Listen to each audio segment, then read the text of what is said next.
mercy heavens. Oh, golly heck. Oh, my goodness. Mercy.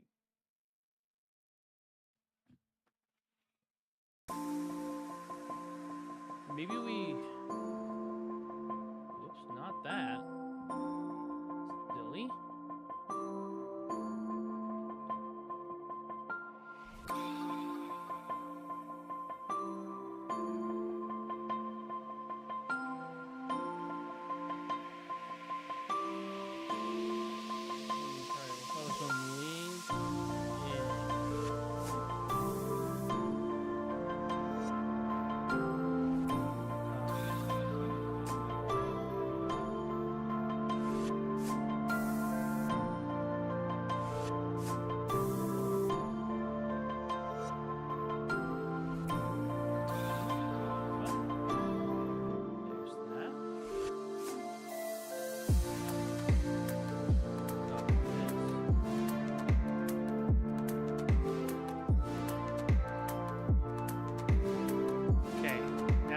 We got a LinkedIn stream going.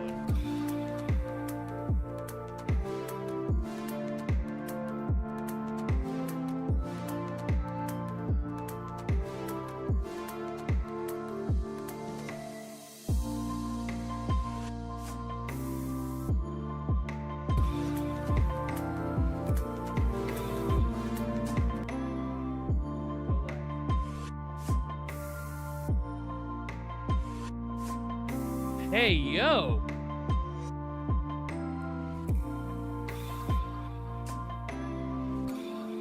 Live on LinkedIn.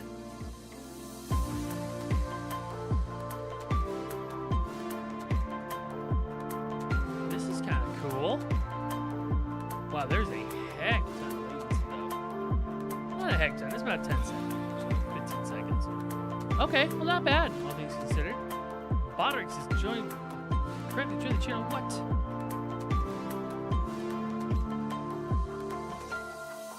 Hi, Wacko. How you doing? What is good in the hood? Why is my Twitch chat not working? Let's see here.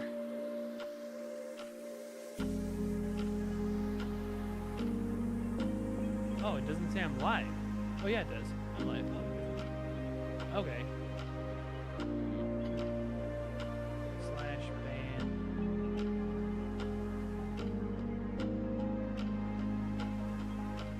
I don't want bot tricks in my YouTube channel. I guess bot tricks is in my third or something? I don't know. But Wacko, can you hear me? Can you hear me, young Wacko? I say young Wacko, he's older than I am. Hoi hoi, sage advice. Welcome. Okay. It doesn't look like Twitch. Yes. Hoi hoi. We're also streaming to LinkedIn. So this will be interesting. Test.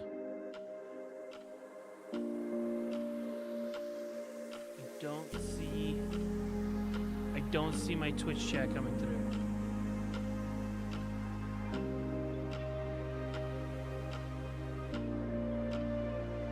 You're kind of quiet. What? Okay. I mean, I could turn myself up like this, but I feel like that's a little aggressive. But okay. I mean, if I need to go up, I can go up. That's not a problem. I can make myself loud and proud. But my music is also pretty loud as well, so I could probably turn that down. There we go. Is that a little better? I feel like that's a little better. I mean, I could also, again, like, if I'm still not loud enough, I can turn myself up. Yeah, my Twitch chat is not coming through here, so I need to refresh.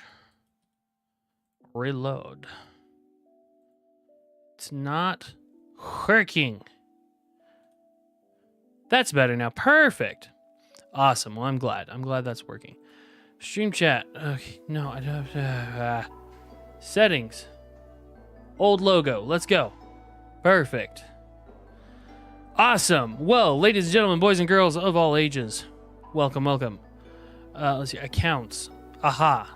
Twitch is thinking.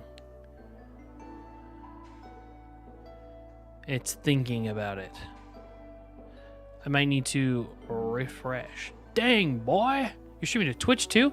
I'm streaming to YouTube, YouTube Shorts, Twitch, and LinkedIn. So, yeah, I might need to refresh. I got it all going on. I've got it all going on. And my chat is restarting, so I can't read anything anybody's saying. Yeah, we're playing around with multi-streaming. And all things considered, I kind of love it. Not gonna lie, kind of love it. Do you guys hear an echo, or is it just me? I have reason to believe, heavy reason to believe that it's just me. But I also have no idea. Y'all let me know. Let me know in the chat. The chatty chat. The only thing is if I'm streaming on LinkedIn, I can't integrate that chat into my multi-chat streaming software. Also, why is this so... I don't feel like I'm live. Like, I'm live, but I don't think what I'm watching is live. Chat into... Okay, yeah. Okay, I'm live. All right. No echo. Okay. Are we connected on LinkedIn? I don't know, but if you want to be, we can be. Let me see here. I found you. Connect. Yo! You're connected with my boy. Send without a note. What other mutual connections we got? Old Eric Stoddard. I remember old Eric Stoddard. And Jenna Hughes. How's Jenna doing? She's in Saratoga Springs. What the heck? Cool freaking beans. Okay, something is... Exit. Caster Labs. Don't fail me. Do not fail me now. Okay. It's thinking about it. There's a major outage. Clearly there's a major outage.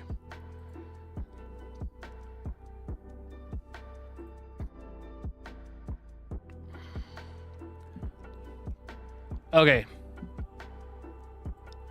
What is the major outage? Automated several components are inaccessible. An incident affects API and caffeinated. Well, that's not good. That's not good at all. Well, love all the old GB peeps. Heck yeah. Yeah. You're connected with one of my teachers. Corey Kerr. That guy's awesome. I love Corey. Good guy. Very smart. Doesn't get nearly enough credit. Who's calling me right now? What do you need? A punch down tool for what?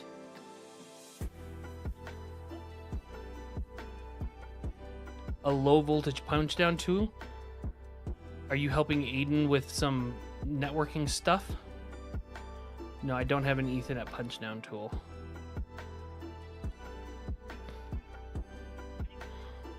Because I don't do low voltage. I do high voltage.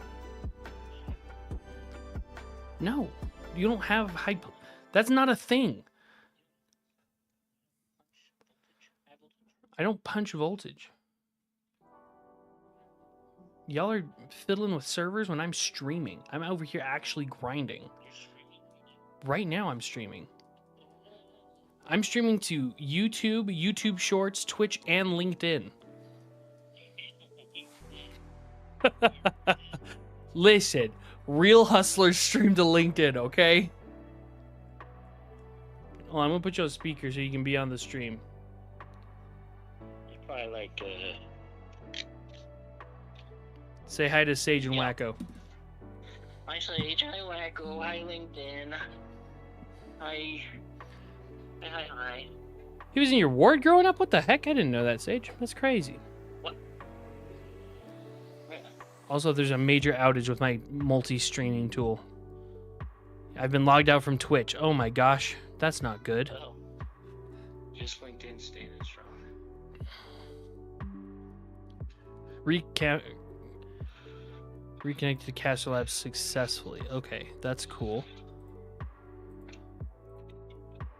Connect. But yeah, Jim, when are you streaming again? Bruh. That's what I'm working on right now. That's what you always say. Everything is rolling. I've been logged out from Twitch. Well, doesn't make any sense. All right, Jim. We'll have fun. Oh, we will. We will. Don't do it. We're making history as we speak. History as we speak. Yes, sir. Hi, Jim. It's not like we saw you yesterday, says Wacko. Well, yeah. I might have seen them. Wow. You saw them yesterday, but you didn't see me yesterday? Yeah. How rude. So good. Frick me, dude. I ordered the vinyl needed to make Jim's Dr. Pepe shirt. Yeah, what? Yep. Let's go. Let's go indeed. Let's see here. Okay, I am in fact live in both of my streams on YouTube. This is madness though. Trying to manage all these streams. Ugh. Yeah. Sam, when are you gonna join us for bonus days? Bonus days. I thought bonus days stopped a long time ago. I haven't done a bonus day in forever. You think I have time for bonus days? I barely have time for me. Bonus days. I get by with this because it's homework, technically. So I wonder though on LinkedIn, what does it look? How do people know I'm live? Well, they have to look up the writing and super pretentious tweets first, and then they can see that you're. Yeah. Cause like I don't see. I'm interested, Sage. When you're looking at my LinkedIn thing, what bonus day? Question mark. Yeah, bonus day is when we go and donate labor to a budding entrepreneur. Yes, it's beautiful. Bonus day is the foundation of America. America, heck yeah. Foundation of all dreams coming true. Heck yeah. I've been logged out. Okay, so just basically, Caster Labs is like, people who are your connection should get a push notification. Ahaha. Yeah, haha. A lot of notifications going on. Yeah, I know. People follow me on any more than one platform, they're about to get nuked. Ahaha. So we can do this, and we can watch the streams, and watch the. I need to be able to see my chat on Twitch. How see I to chat on Twitch like this? That'll show me that. I might just have to. I didn't even know you could stream on LinkedIn. Yeah, I didn't know that either until I was looking into it the other day. I was like, I wonder if I could stream to LinkedIn just kind of as a haha joke. And I did it. I did it. Anyway, all right, Jim, have fun with bonus day. Bye. One of these days. I didn't get a notification from you because you started streaming before we connected, but I can screenshot what I see. BRB. Perfect. Let's see here.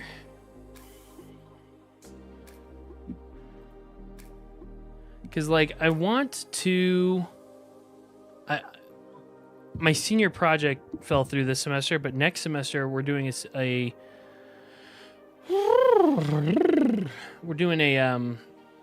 for my senior project, I'm doing a live stream for a brand that the comm department runs. And so we're gonna see what goes on there.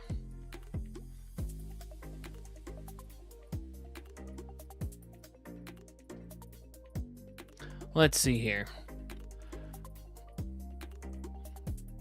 Let's go go Facebook real quick.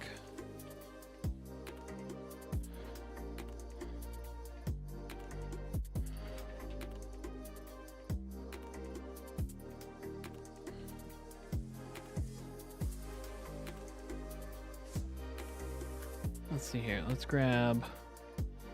This one's a horizontal one.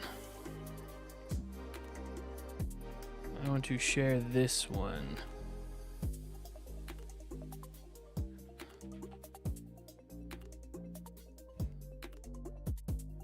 We're basically playing with like multi-streaming today. That's with the idea that we get around to talking about planning videos and stuff.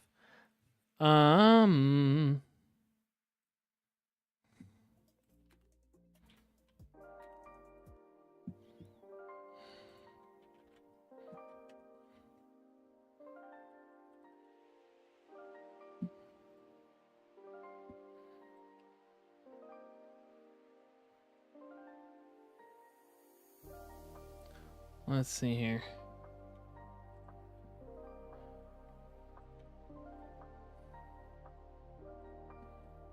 Okay. Let's see if we can get this to work. Let's see how many people we can get. All right. So, ladies and gentlemen, boys and girls, what makes a good video? That is the question. Yes. What makes a good video? So the question comes down to what is basically WAG. Your boy PJ, what's up? What's up, PJ? What it is? Let's see here. You're on probably the vertical one. Sorry, I'm currently streaming to YouTube Shorts, LinkedIn, and Twitch. I'm just trying to see how ridiculous I can get this going.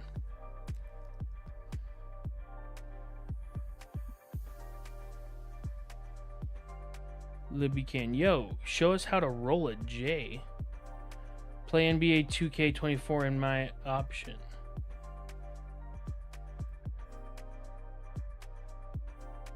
Show us how to roll a J. I don't even know what a J is. You think I know? You think I'm cool like that? That I know what a J is? What's good? PJ, I'm good, man. Play NBA 2K24 in my option. Yo. So that's what you're doing? You're playing NBA 2K24? Because I don't own NBA 2K24. I've never owned an NBA 2K game. Ever. So, what makes a good video? These are the questions that keep us awake at night as content creators. So there's this current trend going on. Opinion, I mean. Okay. You think I should play NBA 2K24 in your opinion? Yes, it is a really good game. See, I've never been a big sports guy. I'll be honest. I grew up in Texas where football is king, and I kind of got my fill of it growing up. So, yeah, I'm good. I'm good. But yeah, so story arc. So there's this idea in editing, in video editing, called retention editing that's been very popular for years. And that was kind of, what's up from India? Yo, what's up, Shrez? What's up from India? Love that. Yeah, India. I actually have a lot of followers from India. So, what's up? Coming in from the east side. So retention editing is this idea of editing with quick transitions. So like if I'm like right here now I'm here, then I'm here, then I'm over here, but now I'm over here, and I'm over here, and I'm changing all the time. Like if we look at Mr. Beast's videos, for example, there was a time where he went through a lot of retention editing, where he did things like, let me see if I can pull up his channel. Here it is. Probably, let's see your videos. A good example of this one would be,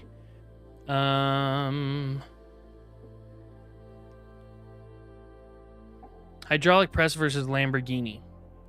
This is a great example of kind of this retention editing. We're about to test things that no one has ever tested before, like flattening a Lamborghini with a hydraulic press, climbing a building with a real Spider-Man suit, the world's largest elephant toothpaste experiment, filling a pool with 1 billion Orbeez, and more. And to kick things off, we're gonna see if that brick wall can stop this train. So the idea behind this is that everything's changing really fast. We're going to do this, then we're going to do this, then we're going to do this, then we're going to do this. There's not really any development, but there's lots of like, you know, snappy motion going around doing the thing. Now, with that being said, do I do YouTube for a living? No, I don't do YouTube for a living, but I do have a background in digital and social media marketing, and I just really love live streaming. So here I am, doing the thing. So, yeah, that's why I'm here. But yeah, so my background specifically is digital and social media marketing, with an emphasis in sort of content creation and data analytics. It changes quickly. Exactly, PJ. Exactly. It changes really quickly. It's like 1 second we're watching a train break through a brick wall. 3 feet thick. It's not going down easy. Give the orders. Large cheese. I hate you. Send the train. Train us. And train goes. The train very well is not going to stop that train. No way. So anyway, see, and so that's it. And now they're onto school buses. So now the idea now behind editing styles, I forget what they're calling it. Retention editing is dead. Why I stand for storytelling again. Okay, yeah. So like, a storytelling style. There was a word for it, but I don't remember what exactly it was.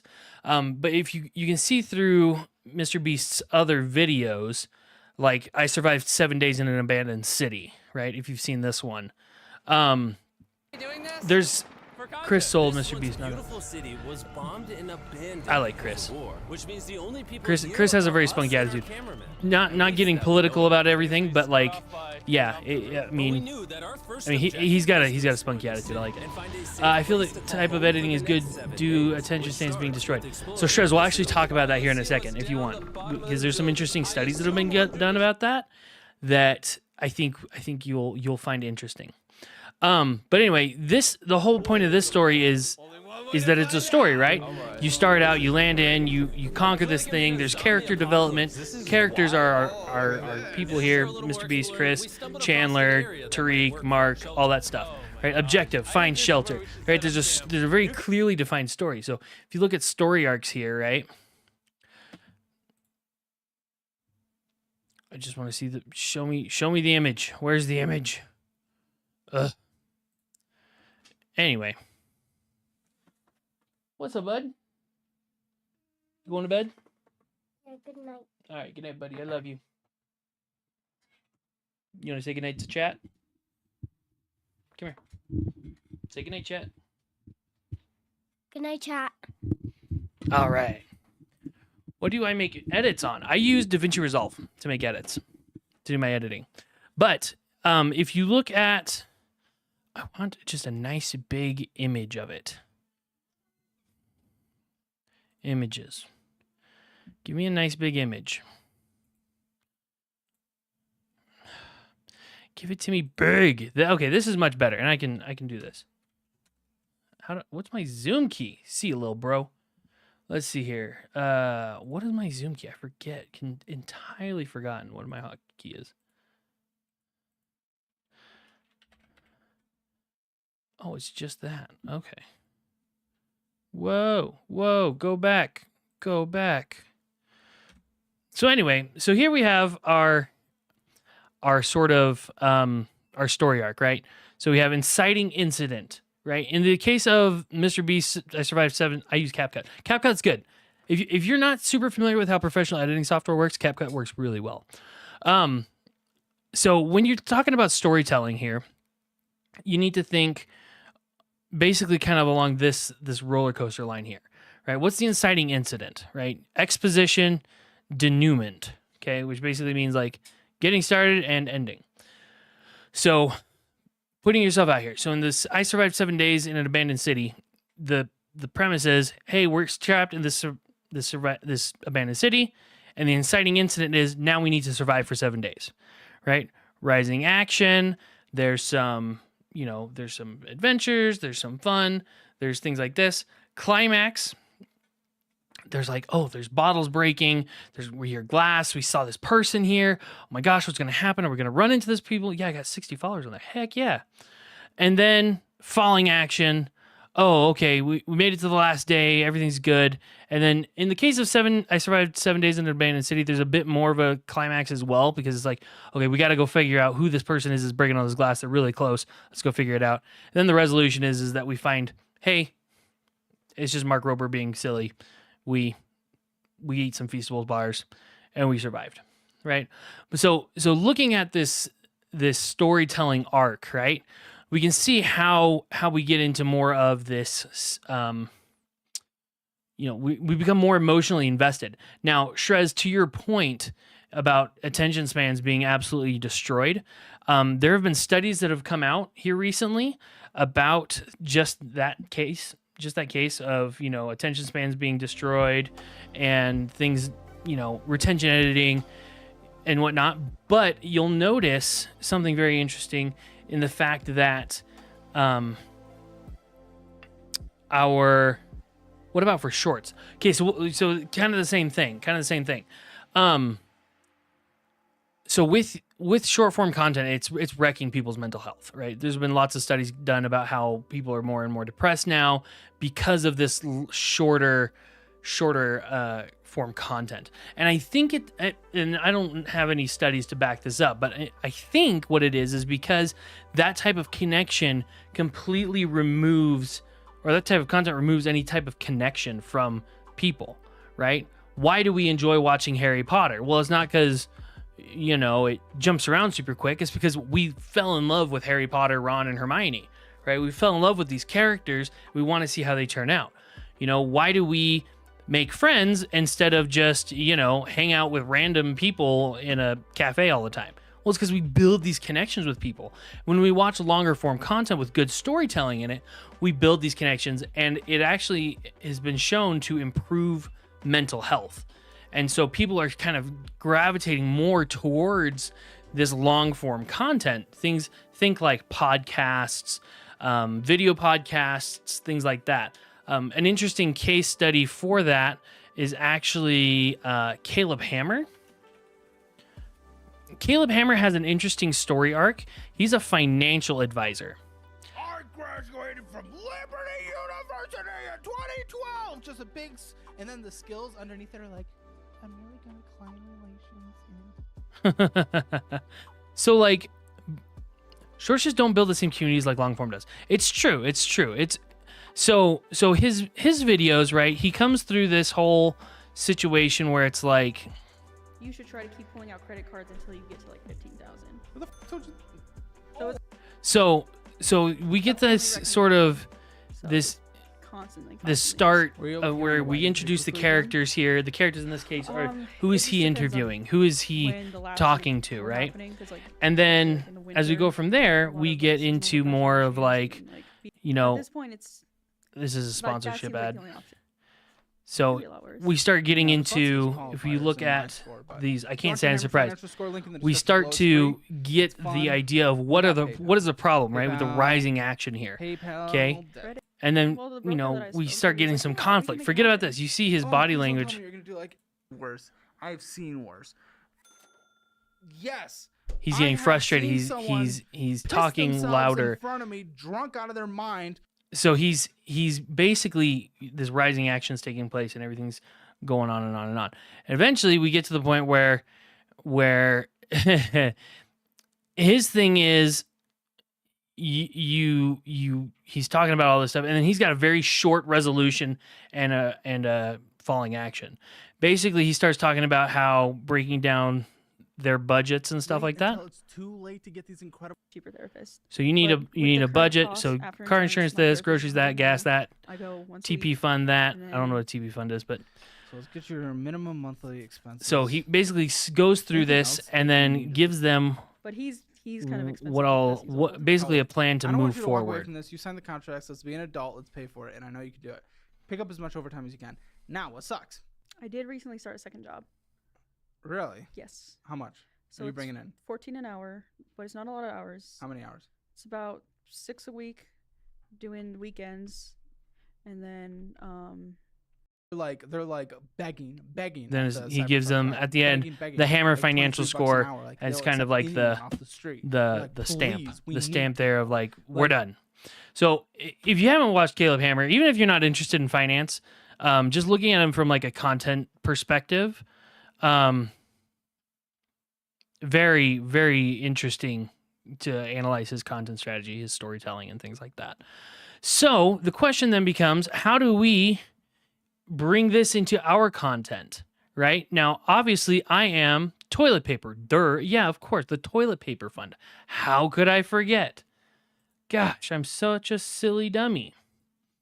The toilet paper fund. Yes, of course.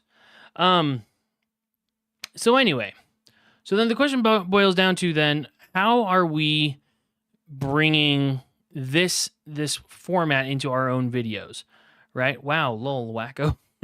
Right? In my case, right, I do mainly live streaming, but then I have more, the videos I put out are more educational in nature. So they're not really storytelling videos. However, we go into someone like our boy Film Booth. I forget, his name is Ed something, I don't remember. But Film Booth, this guy makes fantastic educational content. The video breaking YouTube. It's 5 months ago. Now this guy does a lot more stuff with regards to like his courses and stuff. He doesn't post as much on YouTube as he used to. But Have you noticed there's a style of video that keeps blowing up on YouTube right now? And if you've not, you will do after you've watched this video. So recently I noticed this pattern and went back to look at my own channel and realized that nearly every time I'd made one of these videos, they'd done amazingly well too. And actually it occurred to me that if I started YouTube again, I'd seriously consider just making this type of video every time. They're clearly in demand, they're way faster to make, you can film them on a webcam, and if you're smart about it, they can blow you up on multiple platforms at once. okay, so you see that. So if we're following our story arc here, the inciting incident. Hey, there's this type of video that's blowing up. There's this type of video that's doing really well. What, you need money for bathroom and grooming stuff? Yeah, I have a bidet. So, yeah. I love it. 10 out of 10 would recommend a bidet. But anyway, you're looking at his stuff and he's like, hey, the inciting incident. There's this type of video that's doing really well. And I notice whenever I do it, it also performs really well. And I'm going to show you how you do it, right? Educational content follows the same sort of storytelling. Well, it can if you want it to, right? So let's get back into his video and we'll These things aren't show just you. breaking YouTube, they're breaking the internet. So today I'm going to show you what this video is, how to make it, what to avoid at all costs, and I'm going to tell you a secret. I've not told anyone this before. It's something I do to boost retention on them, and some of you might not be that happy about it. So what the heck is this video, and why should you seriously consider making it? To explain, I need to suck some memories out of my head, and then I'm going to play them back to you on this laptop right here. So that's me in 2021. Sorry about the old TT, the old memory downloader's not particularly accurate. Anyway, I was feeling really burnt out, and I was worried about taking a break from posting videos in case people just forgot who I was. So I decided on a quick fix. I need to make a video that doesn't take very long. I need a filler video. And that's what I did, and it performed absolutely rubbish, which I shrugged off thinking, that's what happens when you don't spend long on a video, baby. Anyway, months later, I decided to try it again. Whoa.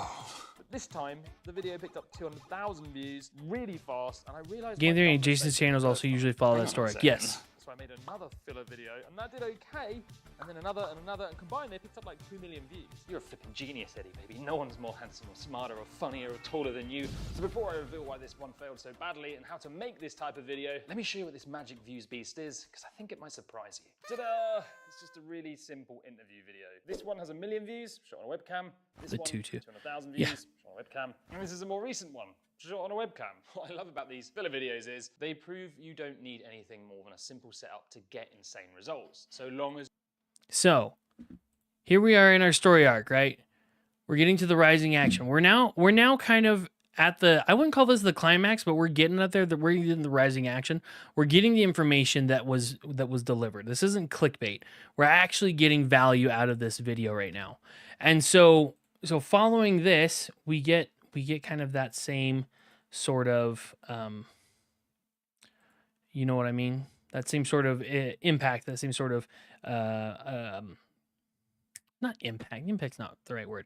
We're getting the same kind of effect, right? We're now interested. We're invested. We've now invested in this case, the character isn't really him or anyone in the video. The character is actually us.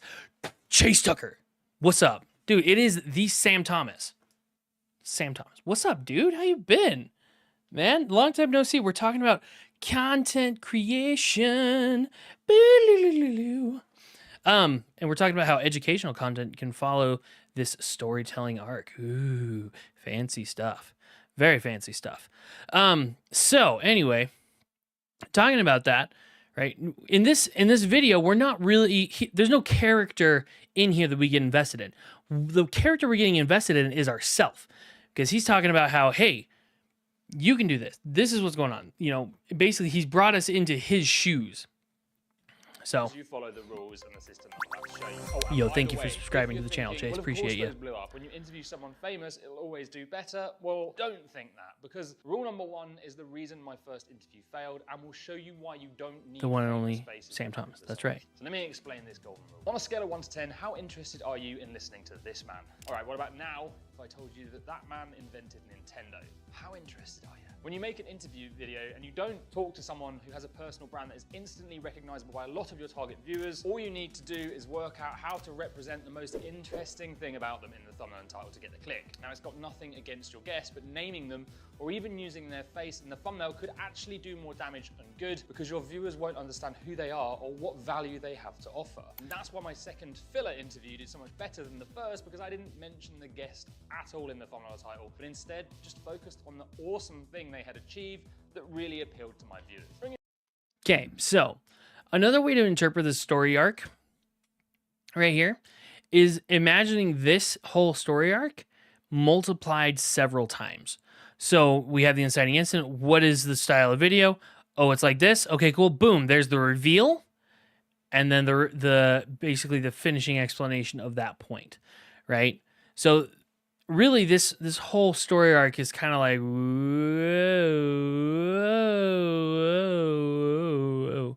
right?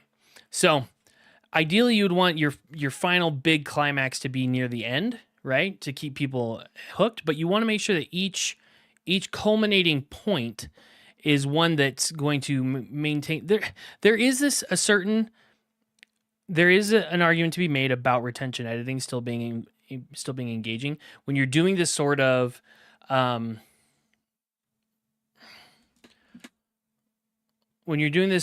storytelling editing. You want to make sure that you're still following this, but then if you're doing a sort of listicle like he is, where you have like, I'm going to give you 3 tips, right? You keep each of those tips punchy and impactful, right? So that people want to keep watching, keep keeping up with the video that you're watching. So Bringing us on to the next golden rule, and probably the dumbest rule number 2, how I ruined and then saved an interview. mistake I've ever made producing an interview video, because it turned my simple edit into a 50-hour marathon. So a while ago I made this interview with Joshua Mayo, and I asked him to record his side of the screen so I could have a multicam feeling to the interview. And he sent me files that looked like this. So what had happened was he recorded me on his computer and I recorded me, which meant most of the video clips I ended up getting were tiny little screens of Joshua that you can't blow up, because they'll lose all their quality. That meant I had to find a way to save this interview, and it took me 50 hours in the edit to do that. So the golden rule here is, if you were shooting an interview and you want it to be high quality, just use Riverside. This is software that records your camera and theirs, and it records what's on screen, and it uploads everything separately to the cloud. What you end up with is multiple files that you can then edit That's a separately. sponsorship spot. The next golden rule that pretty much everyone who makes interview videos breaks, and it ruins the chance of their video exploding. Now, you're probably sick to death of hearing this, But if you don't do your title and thumbnail first, you probably give your video 90% less of a chance of performing. Gotta alert because my phone is But down. when Okay, it comes to sounds good. making an interview video, it's even more important for 2 reasons. Firstly, it's likely that you might need to brag about your participants' achievements to get a click. So you need to make sure they're okay with you bragging in the packaging. The other reason this is really important is you need to tell the guests the title of the interview so they can keep it in mind when they answer their questions. This is going to enable them to be way more targeted with the answers, and it will help them keep in line with the reason that your viewer clicked in the first place, which should boost retention and make your edit 10 times easier. Yeah, so that's important, especially in an interview situation. You want to make sure that they know the questions that are going to be asked. They know kind of the point of the video. They know kind of what all is going on here, because otherwise you just end up getting really crappy, kind of garbage sort of.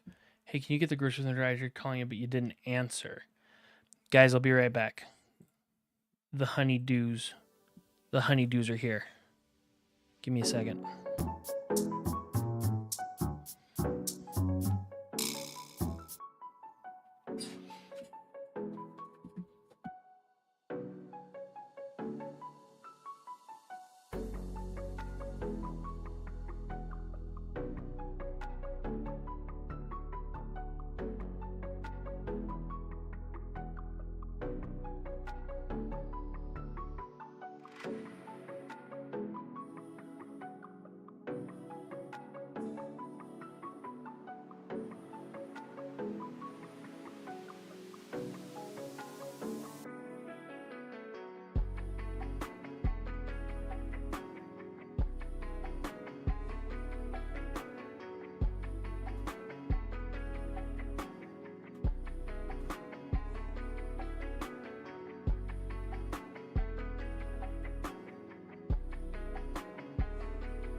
Okay, perfect.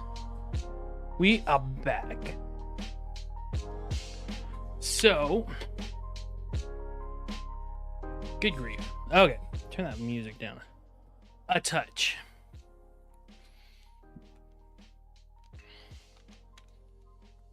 Okay.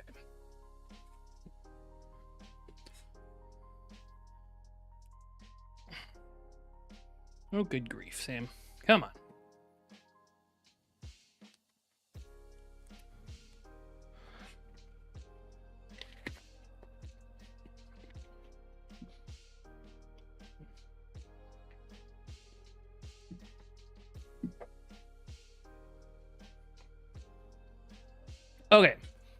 We bought these little apples. They're like teeny tiny apples. They're so good. Okay. So, This relates heavily to our third rule, and I believe it's the reason this interview got 1 million views. Because when I reached out to Hayden, probably one of the world's most respected YouTube video editors, I said this. Hey man, can I interview you on the channel? I mean, yeah, just gonna send me the questions so I can prepare. Don't worry, it's just like a casual chat. We don't need any questions. No, I have to prepare so I can give the best answers possible. Oh, you're such a pain in the ass.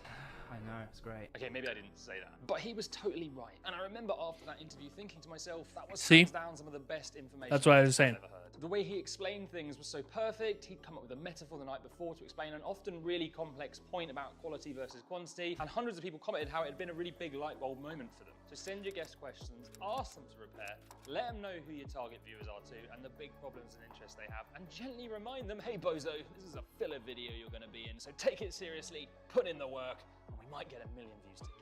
Bringing us on to the next rule, which is so important because people won't listen to your guest if you mess it up, and secondly, because it sets up the reason for your viewers to want to watch all the way to the end of the video. And I am of course talking about your intro. And sadly, most people start with something like this. Hey Dave, great to have you on. Oh, thanks Steve, how's the wife? Yeah, she's good. How's your wife? Oh, she left me. Oh yeah, what about that? Sorry, man. Which is eye-gougingly dull. But what should you do instead? Well, to find out, I asked two people who I consider to write the best intros for interviews on the planet to reveal their top 3 intro tips. Okay guys, what's the golden rule for writing an intro for an interview?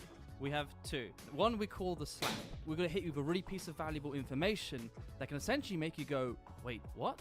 And then after that, you have to convince the audience why they should care about whatever it is you're talking about. You have to give them a good reason to stay and why it's important to their lives. The next golden rule for your viral filler video interview is so often ignored, and it's gonna go against the grain of what many others believe, but screw them, this is my video. So the idea, that's an important idea though. Having that intro, that hook, right? Obviously, if you've ever written an English paper, if you've ever written anything, they always say, "What's your hook? What are you promising? What is the enticement?" Right? Why are they going to spend more than 2 seconds reading, watching, looking, listening to what what you're writing, saying, doing? Well, the slap that he's talking about is, how do we get to that point? I'm basically seeing a taste of the climax. How do we get there? How do we get to the climax? Right? You don't want to show them the resolution. The resolution is pointless. It's not exciting. Right? When we are invested in a story, right? We're going up, right? This is where we get all the cortisol, all the adrenaline, all the dopamine, all the serotonin, everything like that. And then, if you just leave your audience there, they're gonna just be kind of stressed. They're like, "Oh my gosh!" That's why cliffhangers are so effective. They leave you up here, and you're like, "I have to know. I have to have the resolution here. I have to know how this ends." And then you binge watch the next episode of whatever show you're watching, right? So taking that idea of basically starting you with the cliffhanger, like boom, slap. This is the climax here. You want to get to, where, you want to, anyway, you get what I'm saying.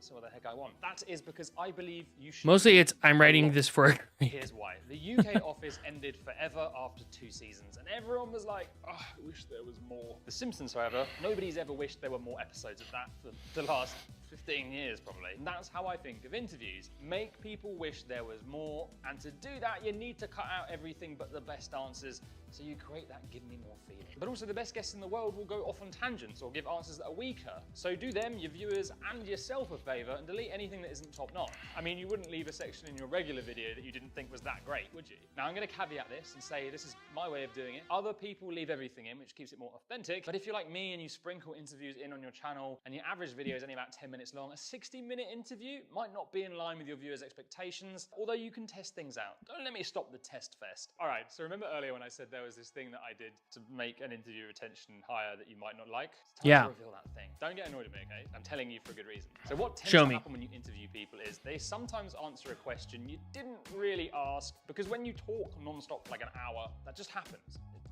you lose focus. It's true. And that's why in many of the interviews I've made in the past on Film Booth, the question you, the viewer, sees me ask the guest is not actually the question I asked them. They'll have said something and I have thought to myself, wow, that was such a great comment. But because they said it on a tangent and it wasn't part of the original question I asked, it kind of makes the guest look less slick and it can also confuse the viewer. So yeah, I just reshoot myself asking the question that sets up the answer they actually gave. Now, before we look That's at the overwhelming smart. this video style is probably the most powerful in the world right now, let's address the big concern. How the heck do I get good guests on my This is channel? also a Because that's great really gonna question. be key here. Well, the thing is, good does not mean they have millions of followers. It's a good true. guest is someone that gives amazing, well thought out Yes. answers. So how do you find them? Well, firstly, just go and listen to podcasts or watch interviews around topics that your viewers will care about, and then make a hit list of people you think did the best job. For me, the best guests are the people who are fantastic at explaining things in a really simple way anyone can understand. So if when listening to an interview you feel that, get them on your list. And then once you've found a few that tick those boxes, track down a contact email and write some super intriguing headlines to it. Something that's gonna make them wanna open it. And then in the email, just keep things very brief. Do not write a book, thousands of words. Keep it as short as you can. Tell them the potential title of the video you want to run with, bullet point what you want to discuss, and try to focus on writing a brief that might excite them to say yes. You will be surprised by how many top guests aren't interested in your following size with the right brief. And at the end of the day, you're doing all the work for them. They can share that content to their audience and still make sales and build a following like that too. Now, if you're not sold on interviews yet, then this just has to be the ultimate clincher, because I actually came across a massive trend getting interview videos, billions of views. Go on any short form platform and you're gonna notice that clips from interviews are everywhere. In fact, they're so flipping powerful, people are now producing fake interviews. Podcasts. Long form content. Videos, content, podcast, long form content, video series. Guys, short form content in 2024 is not the move. It is a form of advertising for your long form content, right? It's an invitation to come see this longer video, right? And I can prove it to you. And give me just 1 second. Of themselves and then uploading the clips in this style because it does so well. And I think that's because when you look like you're being interviewed, you look more credible and people are more likely to take notice of credible people. So for anyone who wants to grow a personal brand like anywhere on the internet, you can get like 10 pieces of content from one video. In fact, Riverside actually make a transcript which you can then search by words and then easily cut out the Yes, we know this is sponsored by Riverside. That's cool. Twitter. Interviews are the most versatile video in the world. They are the egg of the video kingdom. Or a potato, what's more versatile? So check out Riverside by clicking on the link below this video. You can sign up for free and you can get 20% off using the code FilmBooth. The thing is though, maybe interviews won't work on your channel, or you're just not that next to learn the simple. Okay, so what did we learn from this video? Stories, interviews, right? And the point of that video wasn't to talk about interviews, but it is a good point. It's to show off what was the story arc of an educational video, right? And Ed in general just does a really good job at telling stories. He's an amazing storyteller first and foremost, and he lets that shine through in his videos, right? So now I made a big claim about short form content being an advertisement for your long form content. So how do I know that? I know that because if you go to any short form content right here, I found some hilarious footage of the actual real life. We love repurposing content. Yes, we love repurposing content, but for the sake of advertising the longer form content, right? So here is a piece of short form content, right? Peter Griffin playing Fortnite. In his free time, he live streams Fortnite to over 10,000 people while, of course, using his own icon skin. When you first see him, you might think that he is trash at the game. However, somehow, Peter is even... I found some hilarious footage of the accidentally scrolled. real-life Peter Griffin playing Fortnite. In his free time, he live streams Fortnite to over 10,000 people while, of course, using his own icon skin. When you first see him, you might think that he is trash at the game. However, somehow, Peter is even better than me. Look at this clip where he edits the wall at an immense speed until it is invincible. You are not ready for the high IQ snipe he is going to pull off here. He basically sits behind the invisible wall and waits for his opponent to snipe him first before covering him with his own shot. Peter is a menace. He even did the gritty on his is great. I found some. Okay, so how is this an advertisement for his long form content? I will show you. So YouTube obviously has a very vested interest in keeping people on their platform, right? Well, that's why they do long form content or short form content, because you just doom scroll for hours and hours and hours and hours and hours. I don't know about you, but whenever I see an ad pop up on my YouTube shorts, immediately skipped, right? And you don't think that YouTube, owned by Google, probably the most sentient tech company on the planet, doesn't understand how people's mental health is being impacted by short form content? I think they do.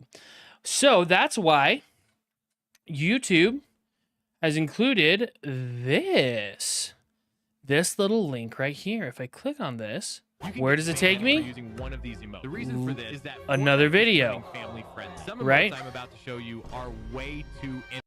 So it brings you back. It brings you to another video. Now, why is that? Right. A lot of these people are not using this feature properly. Right. Some people are sending it to another short form video, but the people who are using it really well. For example, if we go to Colin and Samir, we go to their shorts. Go to your shorts. I'm clearly speaking to you in English. Digo, pero ahora te estoy hablando en español. This is the new Samsung Galaxy. Oh, interesting. They're not doing it. This is the inverse entrepreneur. But also, this short that they Samsung posted, Galaxy. this was posted a long time ago. I think they've just kind of stopped shorts. Yeah, this was back in October 19th. So this has been a while. It's been a while since they've uploaded shorts. Because, why? Well, 157 views, 35,000 views, 159,000 views, 63,000 views, 79,000 views, 46,000 views. As opposed to 451,000 views, 544,000 views, 195,000 views, 122,000 views, right? They're getting way more views on their long form content than on their short form content. Now, I do think that there is an area here for them to take a clip of this and link it to, put it on their YouTube shorts and then link it to the full interview. I think that would be a great strategy for them. But obviously I don't work for Colin and Samir, but if I did, that would be the one thing that I would suggest immediately coming in is leveraging these interviews. Cause like this interview of the Mozart of Gen Z, this is a really interesting interview. This dude, his brain is as crazy as his hair. He is really smart when it comes to kind of this whole music idea, and just becoming really just giving this really good interview about creating music and things like that. It's really, really good. I think if you took some clips of that and you put that out in YouTube Shortland and then you had a little link back there, I think that would be great.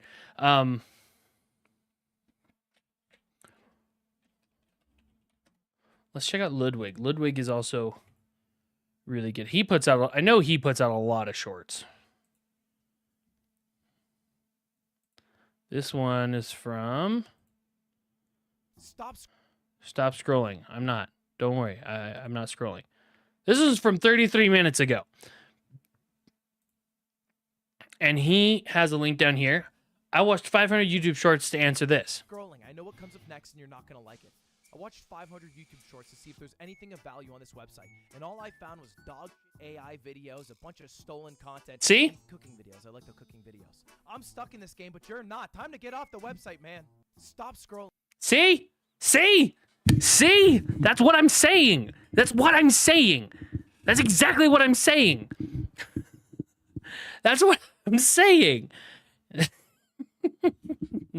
It's like I know what I'm talking about. What the heck? It's like I know what I'm talking about. So the question then comes to, you click this, And it took 34 videos to get. and now you're at a long form content video Trying to show this video, they talking about what he has going on. Well, Cartman, hold on. And so this video was posted yesterday, and it has 639,786 views. So, there we go. There you have it. There you have it. Right? Take your shorts, make them a teaser for your long form videos, have them link to the long form video. Easy peasy lemon squeezy. Right? That I believe is the schmoove, because I think YouTube is trying to wean people off of the short form content, right? They're trying to wean you off and get you to the long form content, because one, you're more likely to watch long form content for longer. Like I'll sit down for 30 minutes and I will watch this whole video, right? As opposed to I might be on YouTube Shorts for like 5 or 10 minutes and then I'm gone. But I'll watch this video and then I'll watch another video and then I'll watch another video and then I'll watch another video. And next thing I know, I've been on YouTube for 5 hours watching freaking Unpaid Intern, right? Or Mr. Beast's Train versus Lamborghini. So, I mean, this is the kind of stuff. This is, as far as YouTube strategy goes, this is what I'm thinking. This is my prediction for the future, because I really think that's where we're going to be at. I think that's where retention time. Let's go. Yes, exactly. It's all about retention time. You got to get into the retention. For the future. It's all about getting into that retention, because the longer YouTube can keep you on the platform, the more money they make. That's how ad revenue works. It's a very simple formula. And so what do people want? People always say, what does the algorithm want? Well, the algorithm will just want you to watch. They want you to watch YouTube, and they're going to watch you. They want you to stay on the platform for as long as possible. So the videos that keep you on the platform longer are the ones that are going to get promoted.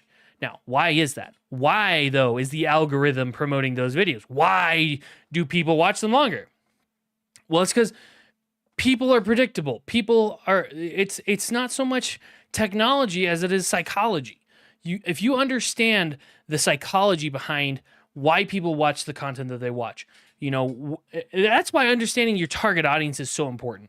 Because if you don't understand your target audience, really, you're going to end up going into this doom spiral of putting out content that has absolutely zero purpose. And then you're going to be sad. And they want you to remove ad blockers so they can make more money. Exactly. That's all it is. Everything is a money grab. It's all a money grab. It's all a money grab. Remember that. Everything's, at the end of the day, it's all about the money. It's all about the money. All about the money. Let's see here, really quick. Really quick. Let's see here, really quick. Yes, perfect. Go to my channel. Right here, this one.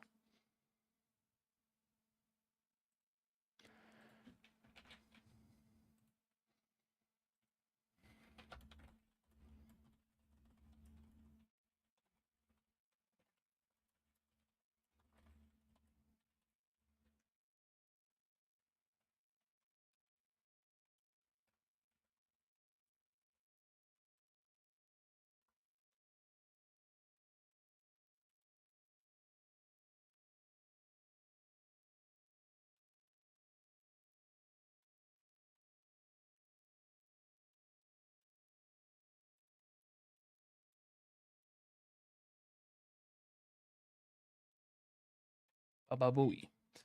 Okay, perfect. So that's what's going on with that. That's that. The question ultimately boils down to what do people want? What do people want in their content? Why do people watch the content that they watch?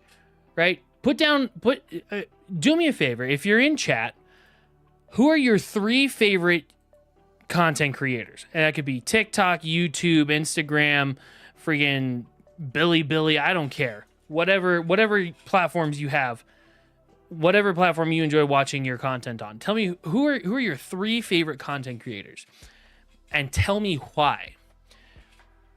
Meanwhile, you're going to hear a message from our sponsor, Raid Shadow Legends. No, I'm kidding. Oh, but Sage, guess what? Does that work? Does it work? It's not working. It'll work on Twitch, though. Hello, it's me.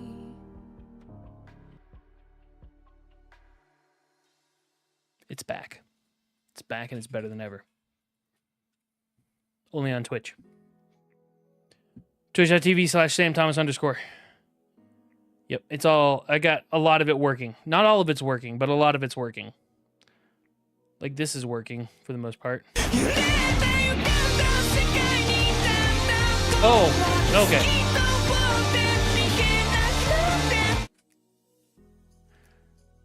Yeah, that was really loud though. My gosh. Where's that playing at? I think it's playing out of sound effects. That's so loud.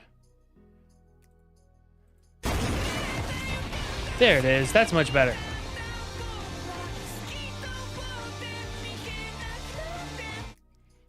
That's much better. Okay, cool.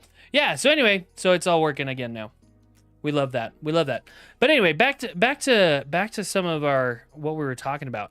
Talking about content creation, planning, and storytelling.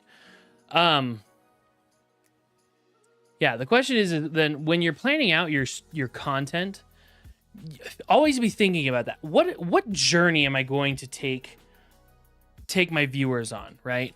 What is that? How is that story arc going to play into my video here, right? And you might consider having some sort of distractible. I love the friendship dynamic between the hosts. Distractible. Let's look them up. Goodness gracious. Distractible. That's just Markiplier. That's Markiplier. Sam Goes Supper. That's right. Sam Goes Supper. I like singing. I like dancing. So sleep, little Bobby, so Papa can cry. Where do babies come from and what are they made of? What's your favorite color? What's your credit card number? So this is just... See, guys? It's a podcast. It's a podcast. It's a podcast. Guys, it's a podcast. Long-form content is the future.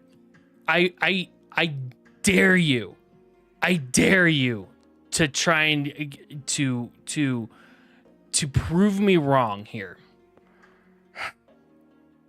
No, it's Mark, Bob, and Wade. It's Markiplier. It's Markiplier. They're on Spotify with video. Hey-o.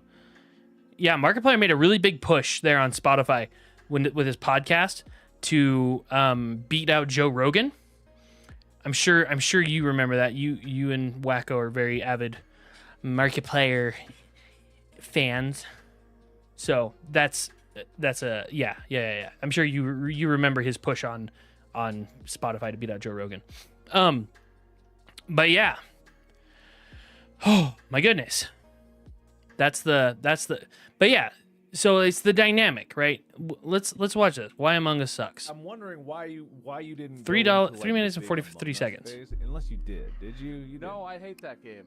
I hate that very game much. too. Because people suspect you of doing that there. Outside of it, he can get away with it. No, I will say, brilliant. the whole Among Us craze, I think that game is garbage because nobody plays it honestly.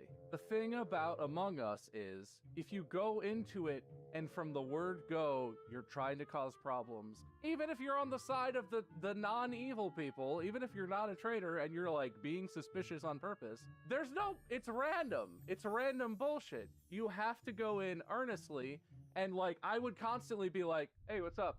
Yeah, I'm just doing this. I'm clearing the trash. And people will be like, are you clearing the trash?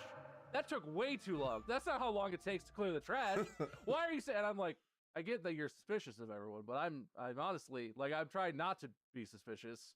And like, there's no moment in that game where you can ever just think that anyone's doing anything sincerely. It's Yeah. not fun for just random bullshit to happen. And at the end of the game, you're like, oh, well, this person was actually not a traitor, but they helped the traitors the whole time. Yeah. So you see this, there's again, this very much follows. Yes, and he opened an OnlyFans if we beat Joe Rogan. Yeah. So this follows the same kind of thing. You wanna know what sucks? What sucks? Among Us. Oh, Among Us? Why does it suck? Because this. And then you help the imposters out. Yo, why am I flashing? I'm flashing for some reason. I don't know why I'm flashing back there. Oh. Anyway, you get this climax of, oh my gosh, I mean, you're helping the people and blah, blah, blah, blah, blah, yada, yada, yada. And again, this is a very simplified version. You know, the real story arc kind of looks more like this, right? It's kind of like, wow, right? It's not so smooth, but you can kind of see where it comes from. And then you get the kind of the ha ha ha, oh yeah, you're right. Yeah, I remember that, and blah, blah, blah. So all of these follow this sort of story. It's like, The game was fun early on, but once everyone got established, knew what they were doing, and had like their "I'ma just fuck around" mindsets, it got that way. I will say, I had a moment where I was the traitor. I got pretty much caught red-handed killing somebody, and in the meeting, someone was like, "Yeah, Wade was near this person," and I was like, "All right, you got me." I spawned in. I went down to try to kill someone in electrical. No one was there, so I came back around, went into the meeting room, saw so-and-so by the thing, killed him, went to walk out of the room. You walked in and saw me. And they were like, "Okay, so he's not the traitor. Then who did it?" And I was like, "I literally did it. That's how it happened." They're like, "Okay, yeah, sure, whatever. You're just trying to die." No, it must have been someone else. And nobody voted for me. I then won the match, and everyone couldn't believe how brilliant I was just telling them how I did the kill. So sometimes honesty won in that game. I totally understand. Like, it's very much that mindset where when you do. You know what I don't understand? And this is kind of a side topic, a side tangent of the whole thing. Why is it that half white, half Japanese people, like Markiplier, all have this buttery smooth voice? His voice is so buttery smooth.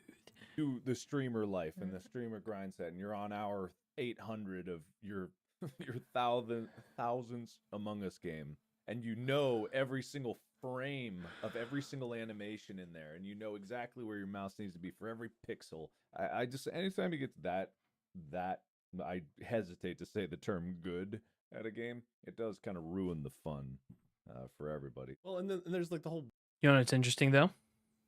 You know, when you hover over the timeline, you can see the most replayed parts. What does this look like to you? Obviously, this is a highly replayed part. It's the first 15 seconds of the clip. But then what does that look like? And then it gets back down. And there's a little bit of a hump there at the end. What does that look like? Ah, interesting. Interesting, don't you think? Let's find another video. Hey everyone, welcome to the Distractable We're testing this hypothesis. We're testing this hypothesis. It's not really even a hypothesis. It was basically science. Infinite Craft is a game where you take How I won a speedrunning tournament. two words, combine them to make any word possible. And I mean any word. Just It looks like a story arc. Exactly. What does this look like? Oh, a bit of a story arc. Some climax points there throughout it. Right? Oh, there's the big climax right here. Painting avocado. Right. Just doesn't fucking work. Sorry about that. God, what am I'm just trying to think of the most colorful things I can possibly think of. Clay, mud, pottery, drawing vase. It's just always art, dude. If I see the word art one more fucking time, I'm gonna keep myself safe tonight. But you see how that kind of, like, he's getting really frustrated. That's our climax right there. Most replayed. That's our climax right there. He's watching it, and he's getting frustrated. And so that's kind of the situation there. art, dude. That's that. So you see, that's and you can do the same. It's a theory, a YouTube theory, exactly, a content creation theory. But no, all of our videos are going to follow that sort of, story arc here, right? Long form, like this is a 40-minute video, right? Obviously, it's a live stream. It's really hard to kind of follow that story arc exactly on a live stream, but that's why it's so important to actually plan out your live streams.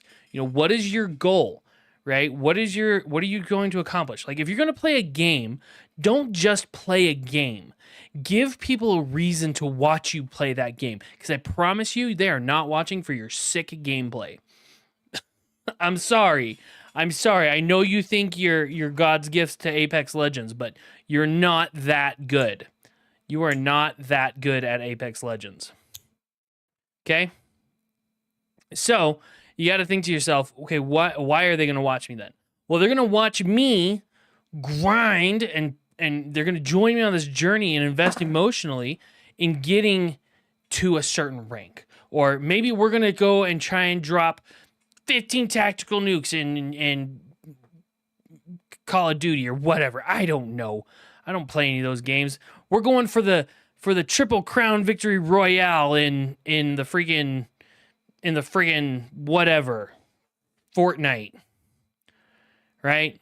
These are the kind of things that you got to think about, especially when you're live streaming, right? Because live streams are such a long, they are an investment of time, right? We've been streaming for 1 hour and 17 minutes. And I know you, Sage and Wacko, you guys have been here since about the beginning. Mercy. So you got to think about that. What is your contribution to these people's use of time? I know you, Sage and Wacko, you guys have been here since about the beginning. Just trying to make sure I'm keeping up with. Yo, that's what it was. Captain Jimothy subscribed to tier 1. That's why I flashed. I'm sorry, my Twitch chat isn't connecting to my multi-stream chat, and so I missed it. I don't know why I keep looking at LinkedIn. I probably shouldn't. But regardless, Captain Jimothy is in Twitch. He's in Twitch chat. Look at that. What a guy. Probably not anymore, but sure enough, he's gone. He's gone. But he came by, and we love him. Xarna's video exploding a planet on Ash Jr. Yeah! Exactly. It's all about, he had a goal.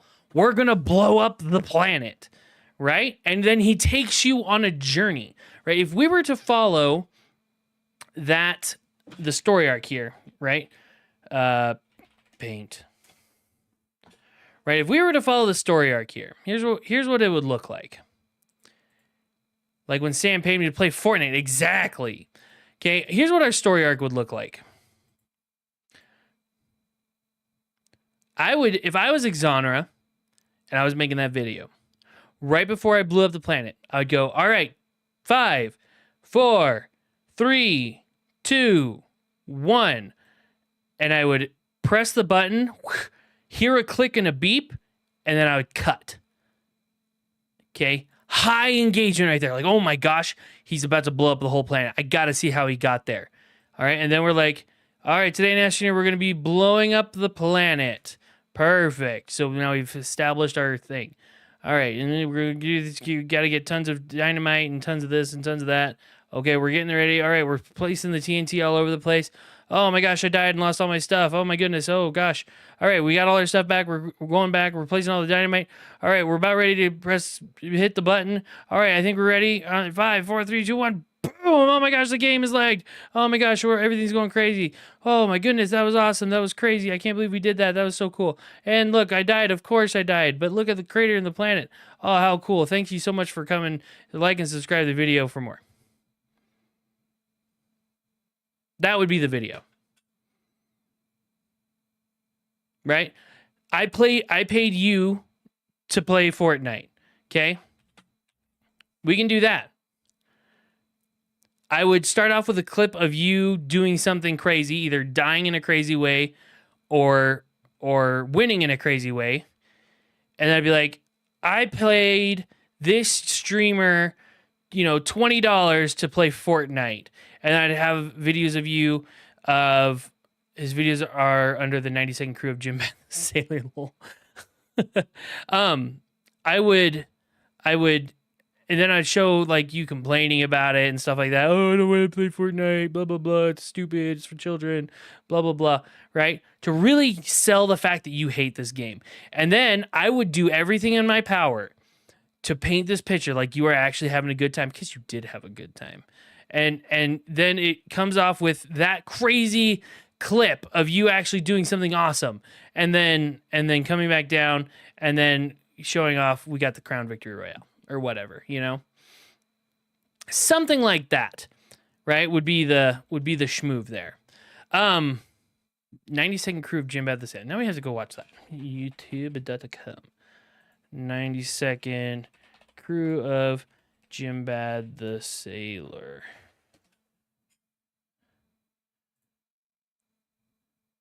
Oh, I'm subscribed. Where do you go when you launch a rover into space? Calidor rover launch to Atrox. Let's go. Let's go.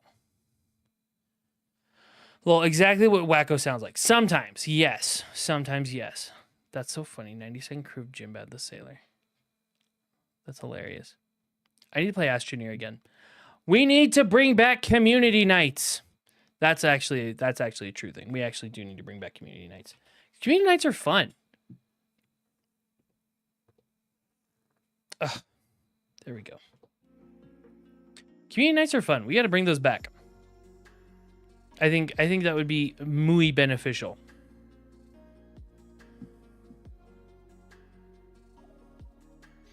But what do you guys think? Like, I go on these tirades, and I go and I rant, and I scream, and I go on and on and on and on and on. What do you guys think about all this stuff? Is this kind of stuff helpful to you guys? Is this kind of stuff even beneficial to you guys? Do you guys even care? Right? Like, I feel like a majority of my audience is content creators, right? I mean, I've got over 1,000 subscribers. And most of the time, it's people who are looking to create content. Raft. Wacko wants to do Raft. Ooh, boy. I tell you what. Tomorrow, we might do a community night. Maybe. Trying to get Jim's wifey to play Stardew Valley right now. Heck yeah. Stardew Valley. Stardew Valley's fun. Stardew Valley's very, very fun.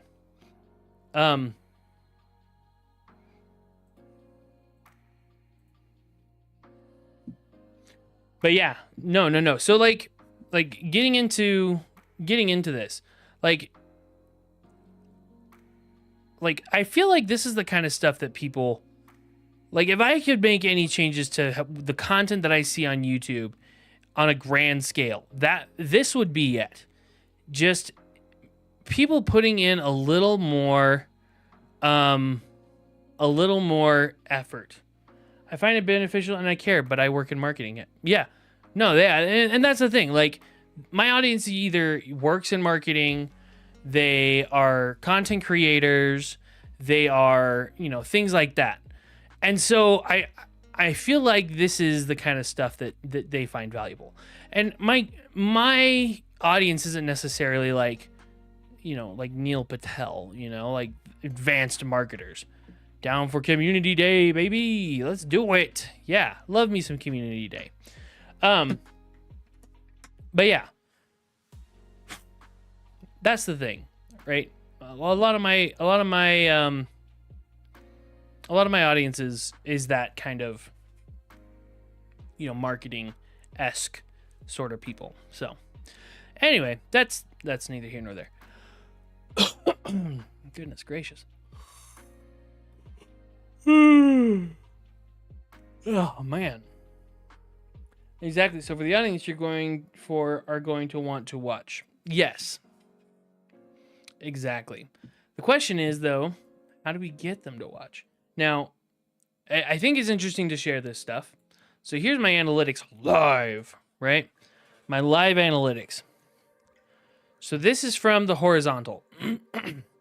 12 views total. 2 concurrent viewers, kind of through the whole thing.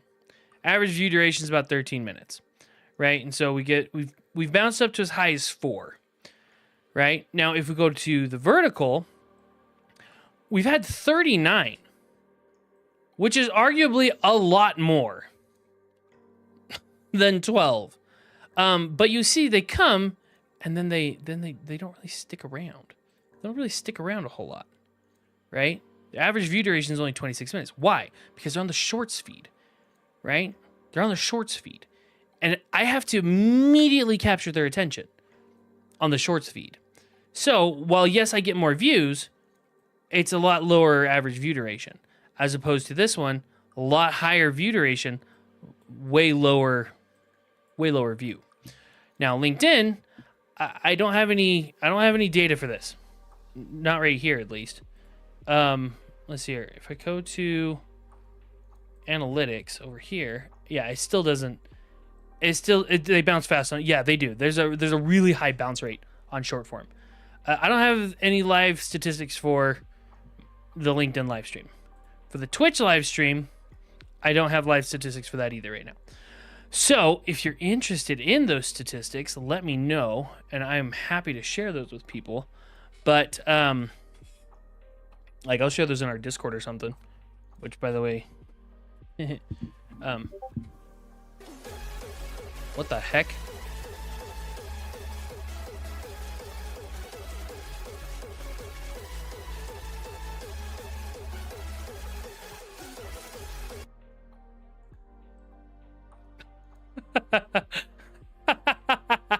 Want to be part of the greatest Discord server ever? That was funny. That was hilarious. Oh, man. Oh, mercy heavens. Would be interesting to see how many of the short form viewers are converting over to the horizontal views versus straight bouncing. I want to say most of them. Most likely most of them. Do people ever watch streams on LinkedIn? I don't think so.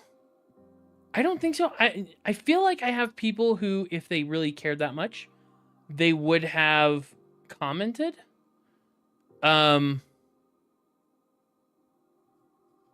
Yeah, they would have done something. Like, I have people on LinkedIn who, whoa, wait a second, I have 4 people watching. What the heck? Wait a second, how do I have 4 people watching? Wait a second. Wait, hold on.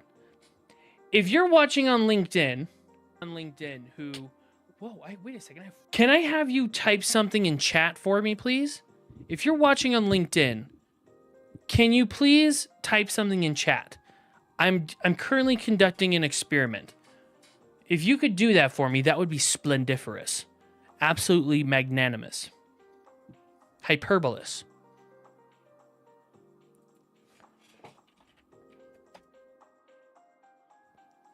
Huh.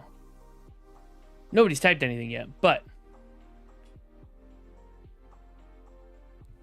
want to become famous? Yeah, for real. Oh, that's interesting. Okay. I just kind of commented myself here. But that's cool. You can just straight up...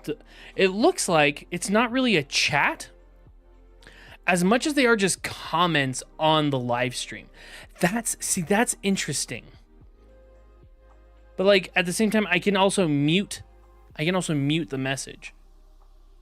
Huh. I really need somebody else to go watch that watch the live stream. Somebody who can go comment. Sage, I'm asking. I guess I'm really asking you. Okay, can you hook me up? Can you hook a brother up?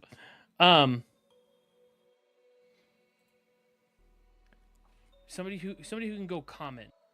Oh, see, and when you go back into the live stream, the comments all disappear. But it says there's one comment. Huh. And I've asked people to chat, and now everybody's leaving. No, if somebody could help me out there, that would be really good. because I would love to see what that looks like. Whoa, Batty! Where do I need to go? My LinkedIn. Sorry, I'm kind of bouncing around all over the place right now. My Twitch chat isn't syncing up with my connected chat. But dude, Batty, how you doing, man? Where do I need to go? LinkedIn. Connect with me on LinkedIn too. Also, like that would be dope. I'm using my phone, but I got you, my dude, my brother. Streamers on LinkedIn are a bit smaller compared to other content creators, but they are there. See, here's the thing. Obviously, LinkedIn is a professionals platform, right? It's a platform by professionals for professionals. By professionals for professionals. And so it's one of those things where it's like this kind of setup, like this is a very Twitch setup for live streaming. And it's one of those things where I don't know that it would necessarily translate super well. You know what I'm saying? You dig it? You dig what I mean? You picking up what I'm putting down? Like, right? Like this is a kind of setup where it's not, I would say it's a professional quality, but it's not a professional tone. You know what I mean? Like this is a very casual tone sitting down, but like that is also kind of my a little bit of my brand. I feel is I'm just a very easy person to get along with. Interesting.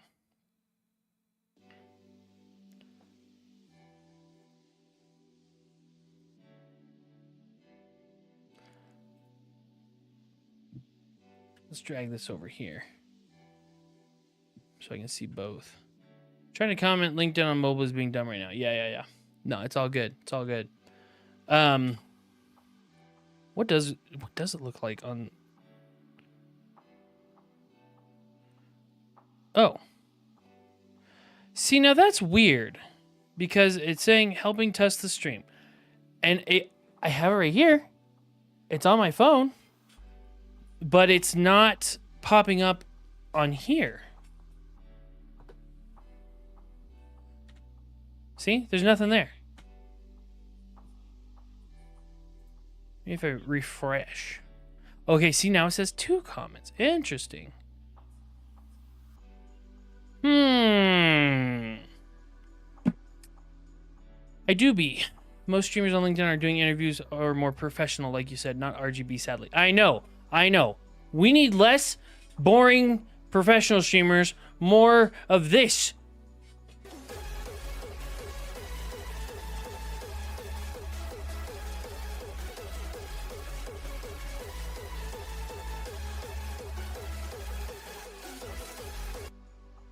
You do professional work, but too fun for them. I know, I'm too fun for them. I'm way too fun. But yeah. Yeah, goodness gracious. Oh my goodness. It's denied. Supreme Court denied.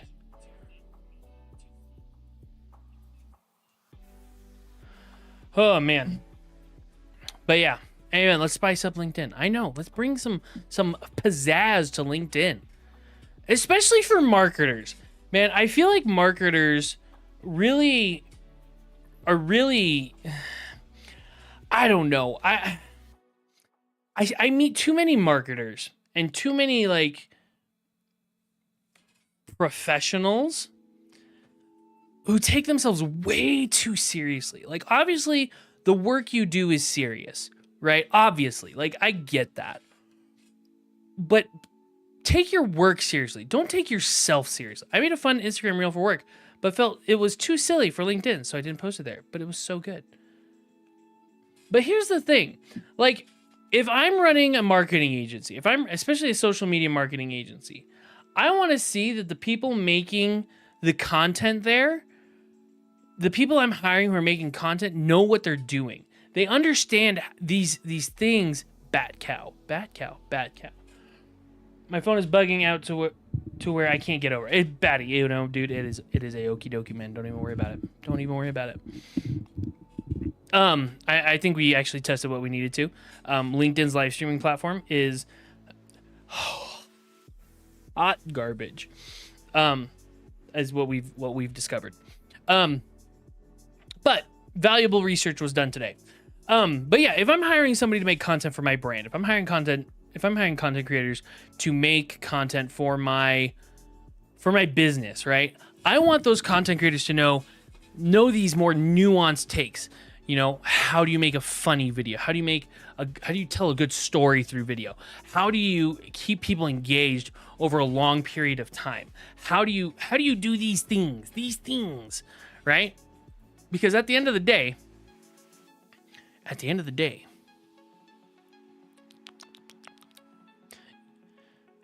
that's what keeps people coming back, right? Anybody can learn how to use DaVinci Resolve. Anybody can learn how to upload a YouTube video, how to write a good script, how to do all these things. But being able to do all of these things in one singular cohesive manner that translates across the whole content creation process. That's what I'm looking for. That's what I want to see, right? I want people who take the content seriously, but don't take themselves seriously. Like, I'm a goofball. Like, I get that. I get I'm a goofball. But I also get that the work that I do in all of my jobs, my work that I do at school, the work that I do in my day job, the work that I do in the actual marketing company that I manage, I take it very seriously. I do. I really do. But I also know that I'm an absolute goofball. So, it is what it is. Goodness gracious.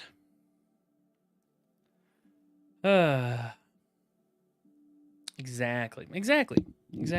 Because here's the other thing. Nobody wants to work with a stick in the mud. Dude, I work with some people who have some sticks up their butts. Let me tell you. Phone at 1% rip. Plug in your charger. It's God's gift to phones. No, but like I work with some people at work, at school, all over the place. And they have the biggest sticks up their butts that I've ever seen in my life. And the question then becomes, why? Same here with streaming. I don't run with a script at all, but I'm consistent and do my best to stay engaging and active with chat. Yeah. See, so Batty, I've seen your live stream. I've been there. I've probably lurked more than I've actively chatted. It is plugged in. Lol, you need a better brick. Like, knowing what I know about your content is, you have an objective, right? Right? My dude, you have a stream schedule. Good for you, man. Oh, but it's just kind of like forever scheduled. Every day at the same time. Untitled stream. Okay, but hey, at least I can come here and I know exactly when you're going to stream. That is leaps and bounds ahead of a lot of other people that I see on here. But no, you have an objective. Usually your goal is, hey, we're working towards the next rank. And so I know kind of where I'm coming from, where I'm going, what can I expect, right? And then over time, I get used to your gameplay and I get used to talking to you, and I'm basically looking at this guy's journey. So like your content does make sense. Staying engaged with chat is important, especially on like a Twitch live stream. Having that is going to be paramount. So, anyway. I thought this was your stream for a second. I'm like, what game is this?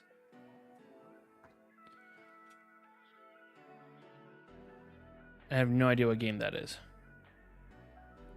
Oh, Fallout 76. Yeah, I don't know nothing about that. But anyway. Fallout 76. Yeah. So, now, Batty, I do have some questions. Where did you get this profile picture of yours? Where did you get this profile picture of yours? Because I feel like Looks like Dark Assassin stream. Yeah, it is. The question is, where did you get this profile picture? And do you feel like this helps you? I'm not saying it's good or bad. That is actually made from my friend on Twitch lol. Okay. I'm not saying it's good or bad. I'm just genuinely curious. Do you feel like this is a good representation of your brand?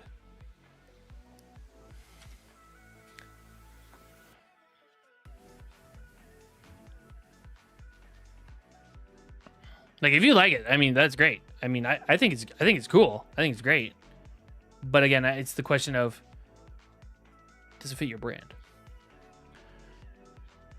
Because this image seems really edgy, and you don't seem like an edgy streamer in the traditional sense of how I normally think about edgy streamers. I normally think of, I mean, watching your stream, it's almost like cozy Call of Duty. With like hanging out with a homie, you know?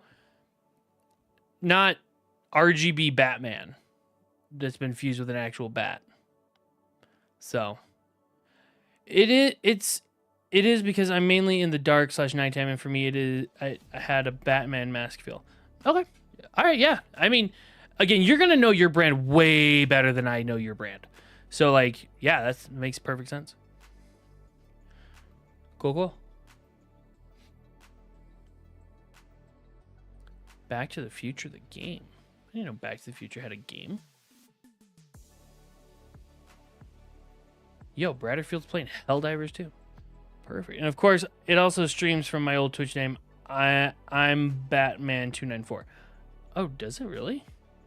No, it doesn't. Batty294, not I'm Batman294. Confused. Who is I am Batman? I'm Batman294.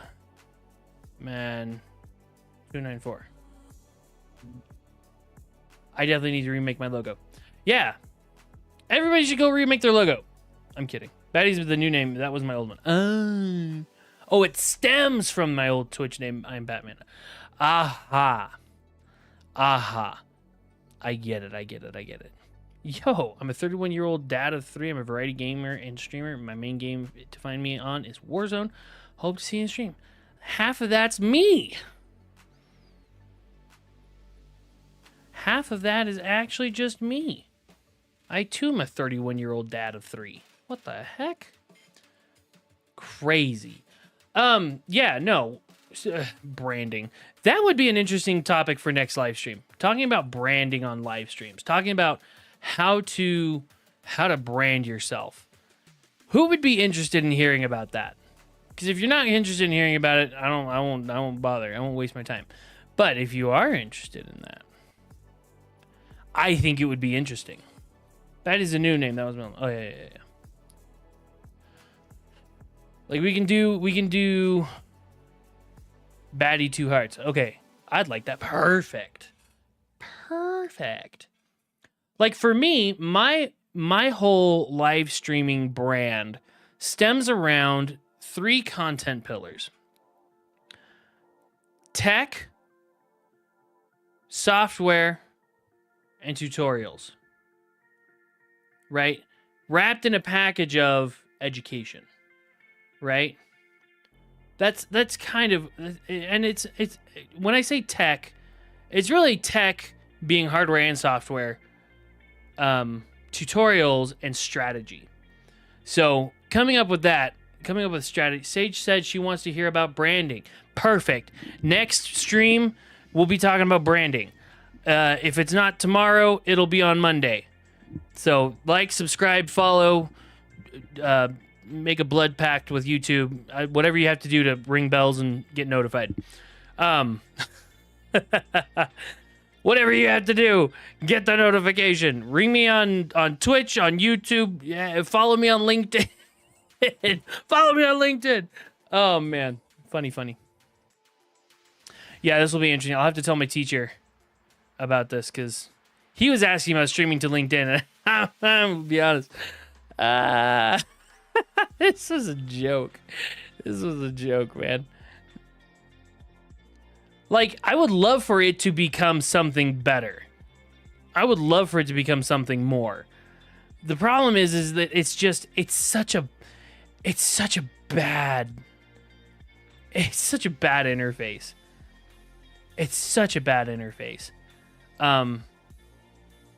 So make a bud pact with YouTube. Yes. Whatever you have to do to get that notification, make it happen. Lest we all suffer from emotional damage. Yeah. Can't be having that emotional damage. We can't be having it. We have emotional damage. We have nothing.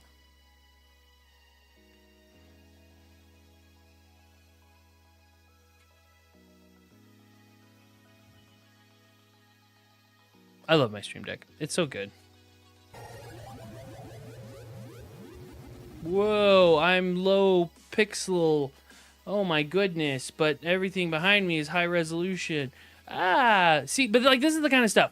Like how do I take your creative vision, what you want to do with your live stream, and turn it into a reality, right? Like if you wanted to make yourself do this,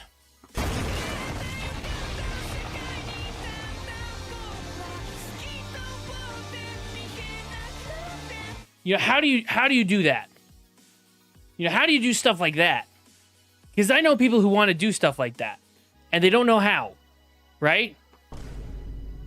You know, things like that. Like,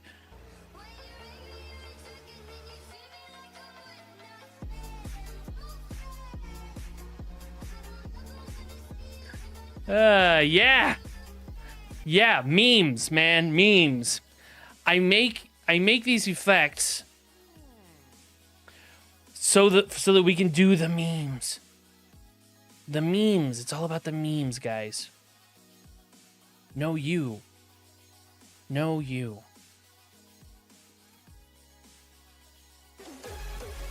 Dance parties. How do you do this? Right? This is the kind of stuff. I love this stuff is fun for me.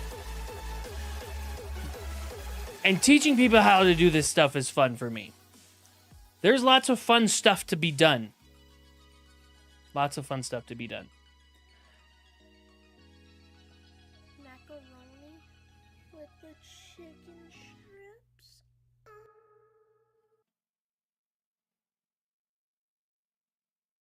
So many fun things. So many fun things to be done. I can't wait to play with mine more. Oh, did you get a Stream Deck? Batty? Batty, did you get a Stream Deck? Did you get a Stream Deck? What Stream Deck did you get? Now I'm curious. Now I want to know what kind of Stream Deck you got.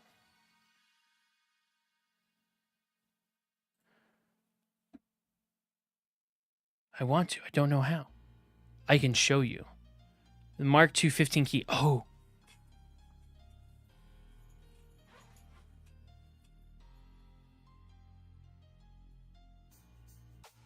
You got this one.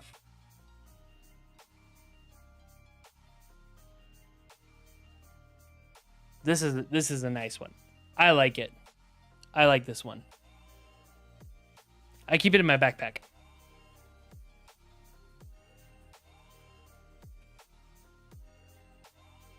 Yeah, I keep that one in my backpack. I also found out Google, being the poop that it is, freaking, they said forever ago that they were going to be like, yeah, you're going to be able to plug your phone into your computer, and now you can just use your cell phone as a webcam. I was like, oh, that's cool. Plug it in. Nothing. Forever. It was nothing. I got nothing for like forever. That update finally came. Ladies and gentlemen, the update finally came. So I can take,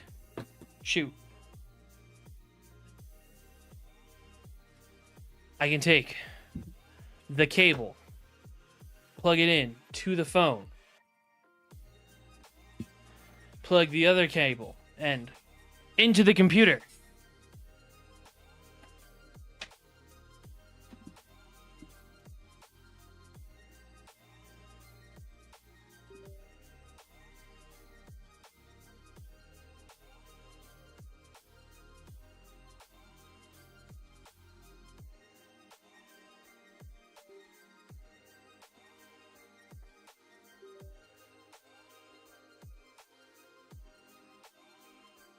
And now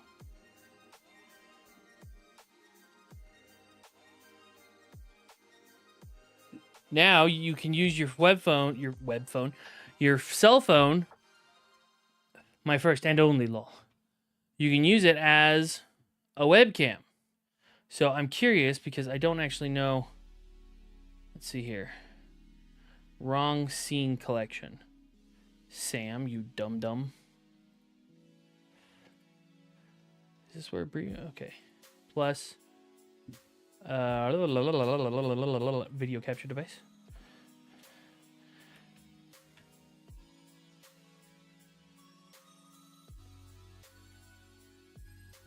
Android webcam. There it is, ladies and gentlemen.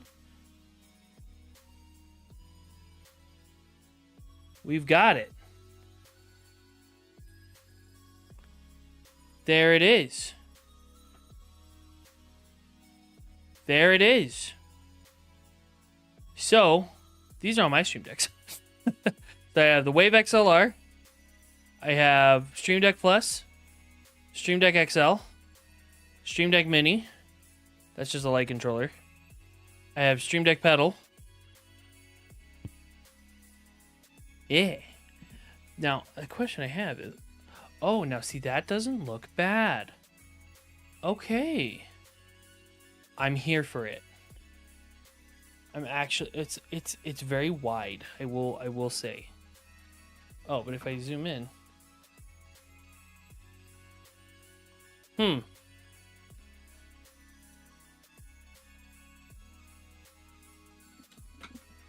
It definitely needs some color correction.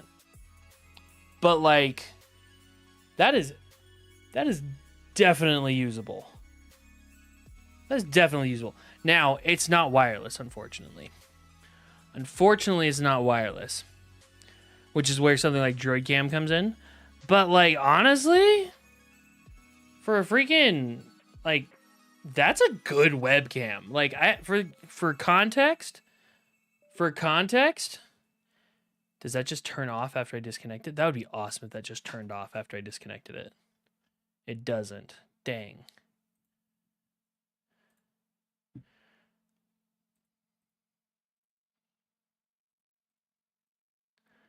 Okay. We'll play around with that at another day. But I wish my setup looked like that. I spent way too much time, way too much money on it. You don't need it. Is it nice? Yes, it is very nice. Do you need it? No, you do not need it. I will tell you right now, you do not need it. So don't get all caught up in it. Sometimes it's more headache than it's worth. But when it works, it works so good. But yeah, like I have a Brio here.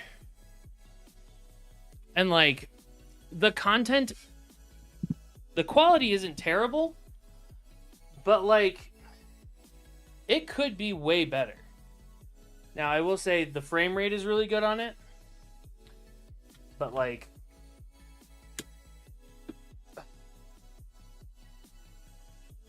right now I'm upside down. Why am I upside down? Oh, I know why. I had it set up to go like this. There we go. Now you have a top-down cam.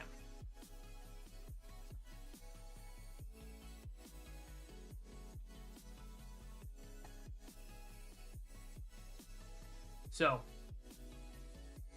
that's that. Praise the sun? Question mark. Praise the sun? Question mark. Praise the sun.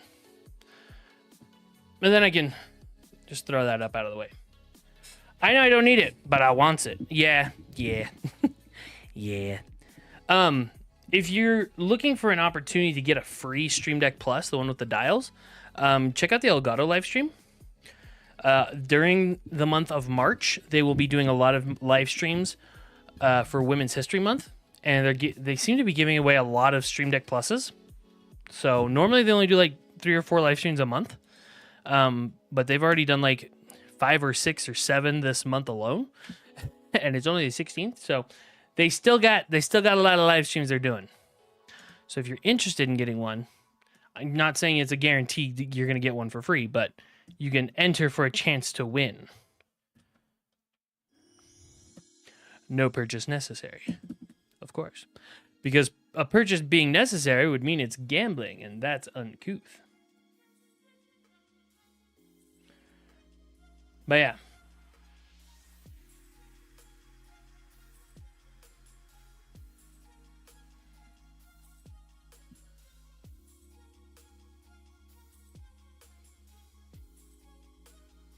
It'd be nice, but my laptop wouldn't run too.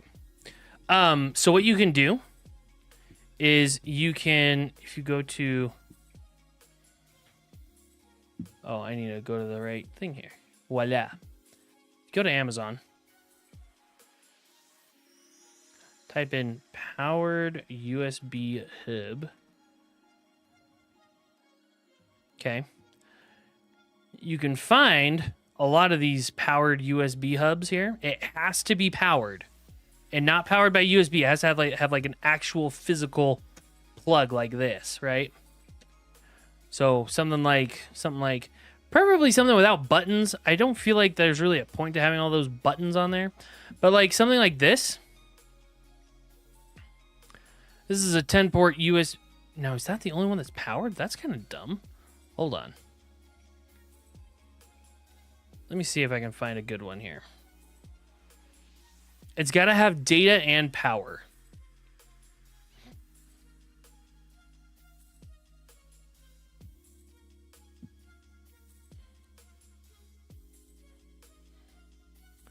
Man, I think like the only ones you're going to really be able to find are going to be the ones with buttons. Which again, it's not really a big deal.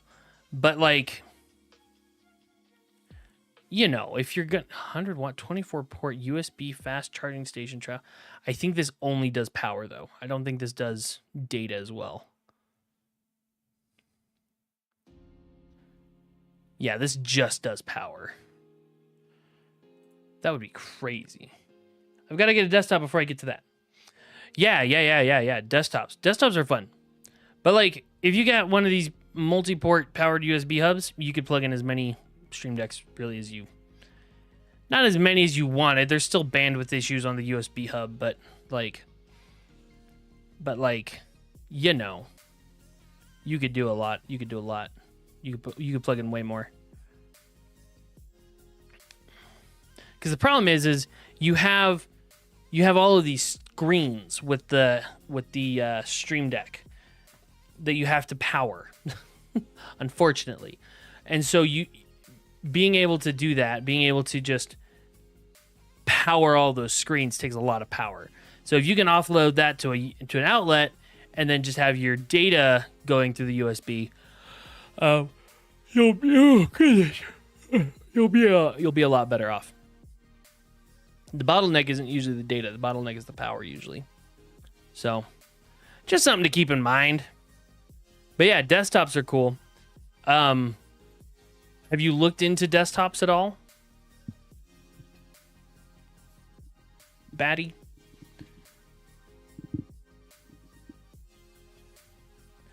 Gotta rep that Elgato logo on that mic, baby. Look at that. That's a fresh Elgato logo right there. Because I don't know if you've heard of PC Part Picker, but PC Part Picker is a great site. PC Part Picker, you can choose.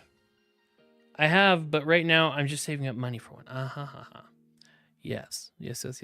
Got to save the dinero, that sweet moolah, that sweet cha-ching, the greenbacks, the everythings. Perfect. Yeah. But yeah, every time I build up money for it, life happens. Dude, I feel that. Though. Like, it do be that way. Yo, what's up, Pomegranate? So, Pomegranate, you might be interested to know this. Batty and I are actually old high school buds. Old buddies, old pals. We were in band together. Batty, you'd be interested to know Pomegranate's my wife. Pomegranate's my boo joint, if you will. But yeah. Bandmates. I was in band too. Yeah, my wife played trumpet.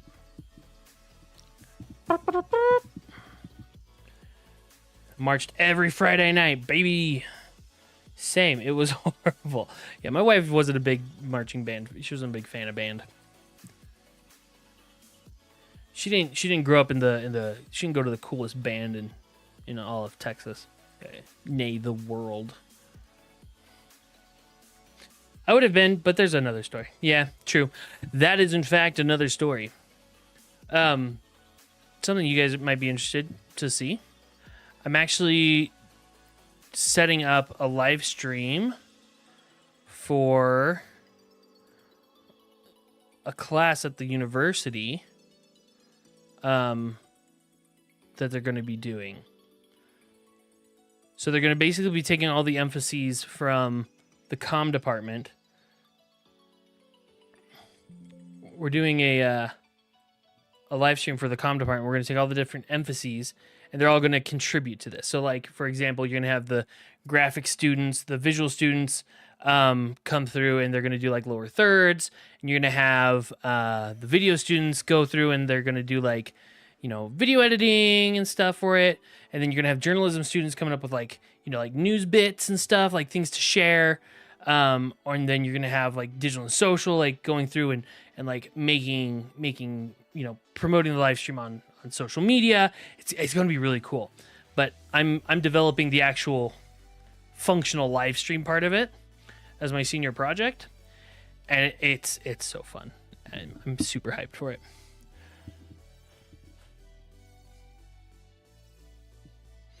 See, I loved marching season. Concert season was where I was like, bleh. Concert season was worse though. We played the most boring music known to humankind. I only ever liked the music we played in marching band. It was lively, and the music I played in middle school. Why did the high school music have to be so boring? Stand music for football games were the best. Stand music was fun. I actually really enjoyed concert band, but I guess that makes me an outlier. And that's okay. I remember introducing y'all to Grambling. What is... I forget what Grambling is. What is Grambling State University? No, what is Grambling? It's a city in Louisiana. What instrument did you play? He played the tuba. And Sam, did you play drum set during concert season? No, I was usually the one, because I feel like I was one of the few that could actually read music. Read actual music. I was usually on something like xylophone, marimba, glockenspiel, orchestra bells, things like that. Had a huge sousaphone. That's right. He had a sousaphone. Low brass tune. The Dakota actually made the music for the rest of the winds. Oh, that's cool. I didn't know that. Yeah, I clearly missed that.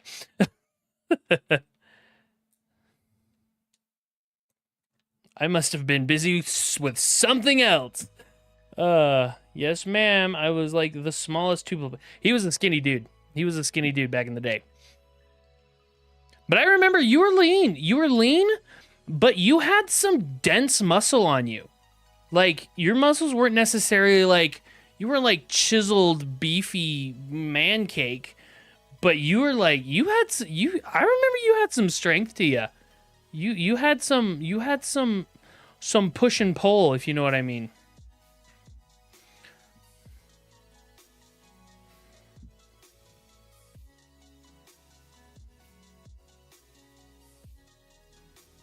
Still small in size, but big in heart. That's what's important. Yeah, there's no way you could have marched that without muscle to back it up. It's true. It's true. It's true. All the low brass people, they were unassuming.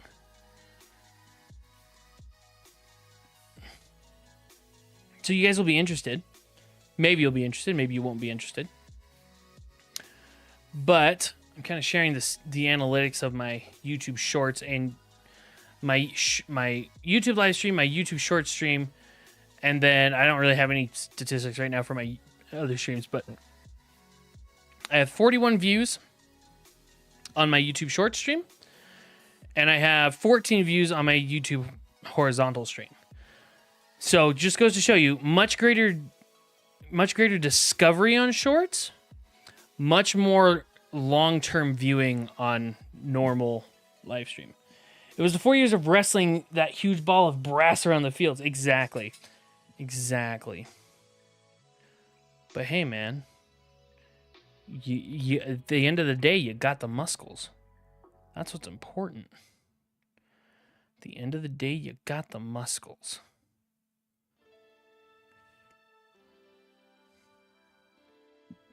I wonder if I... interesting. I got a like on it. That's cool. Interesting. Lots of thoughts. But guys, it's about that time. It's getting to be about that time. Except Batty, are you streaming here in about 20 minutes?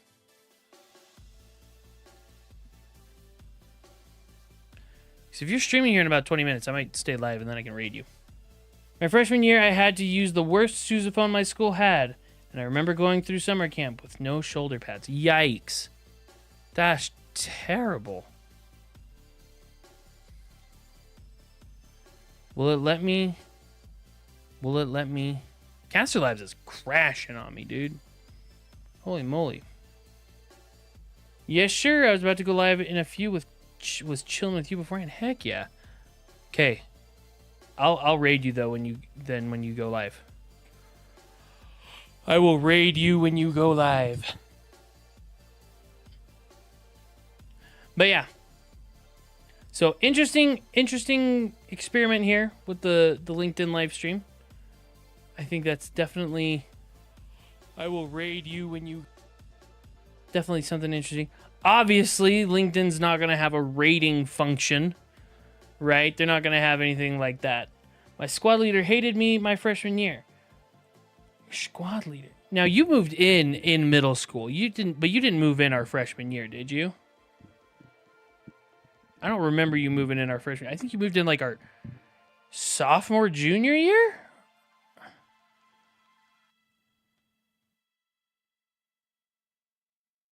I don't remember.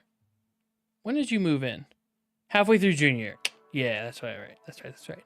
So I was like, I can't think of who would have hated you at that school. He was probably just jelly and left halfway through senior. Gotcha. Caster Labs reconnected successfully. Cool. Lost connections to Caster Labs. Reload. Yeah, Caster Labs is just not having it today. Doesn't make it okay, and that definitely sucks though to go through that. For sure. Yeah, nobody's like saying like, well, at least it wasn't our guy. Like, no, it still sucks, but like, it's the 92nd crew of Jimbad the Sailor. What is up? How's it going? The 92nd crew of Jimbad the Sailor. Yar harg fiddly dee.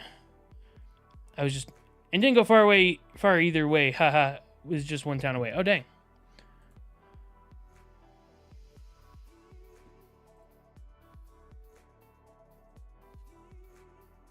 Oh man. How did this squid get a name? What is the squid's name? I think it's just squid. What are you up to, Exonera? How you doing?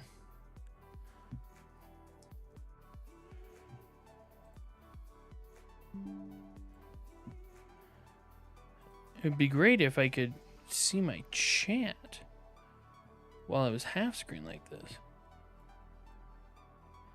But beggars can't be choosers. Doing good. Glad you're doing good. Glad you're doing so good. Yeah. And now I live in between both high schools I went to. There you go. I can't remember. People actually have a name for him. What's his name? Squiddy McSquidbutt? Squidhead?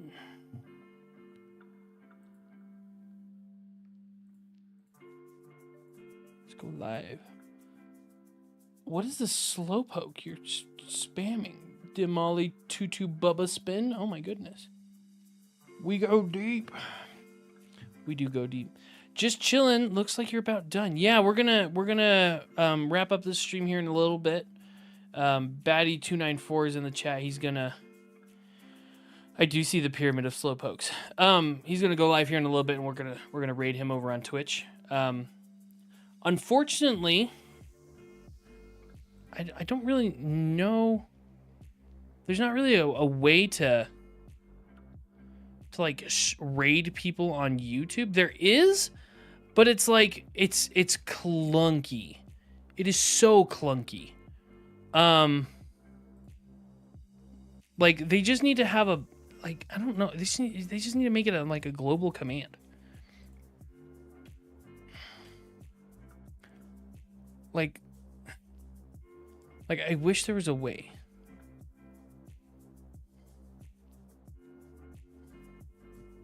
I wish there was a way, but there tisn't. Pop out dashboard, send me feedback.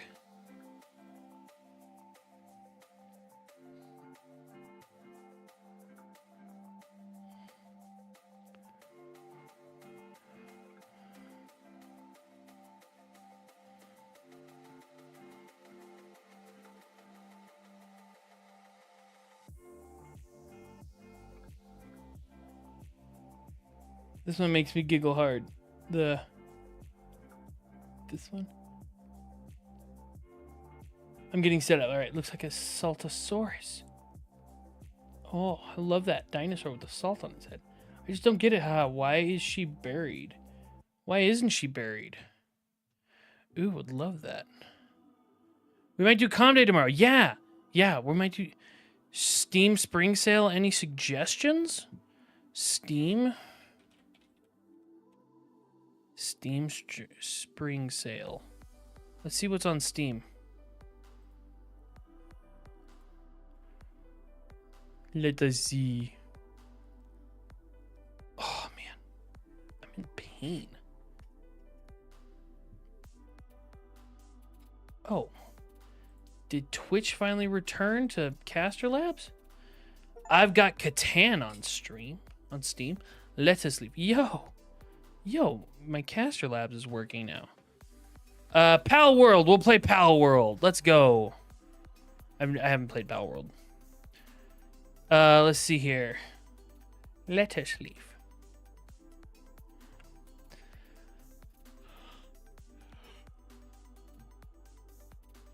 Okay. Yeah. Now I'm connected to all my chats. Caster Labs has been fixed. It's a Christmas miracle. Okay. Pal World is on sale. Cool. And Shrouded. If Lethal Company is, I'd grab it. It looks fun. Lethal Company is fun. I have it. I've done a few streams of Pal World. Starfield. Jedi Survivor. We should. I could probably get a sponsor if we play the right game.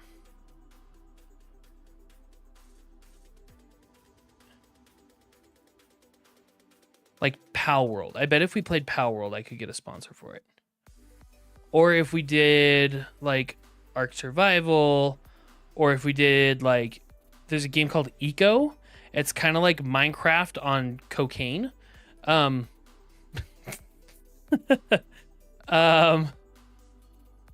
that's to give you a visual there.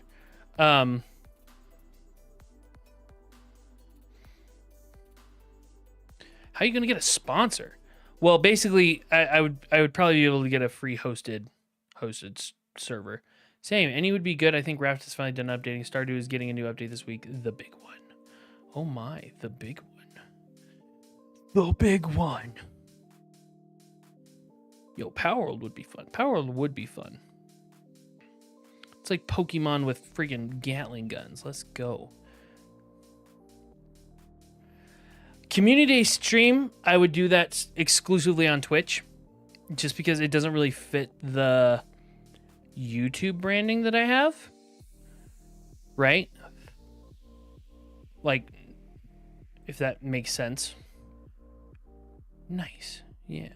I want the pizza. Yo, I want pizza too. Sunken Land. That's like... That's Raft! Wait a second! This is just Raft with machine guns.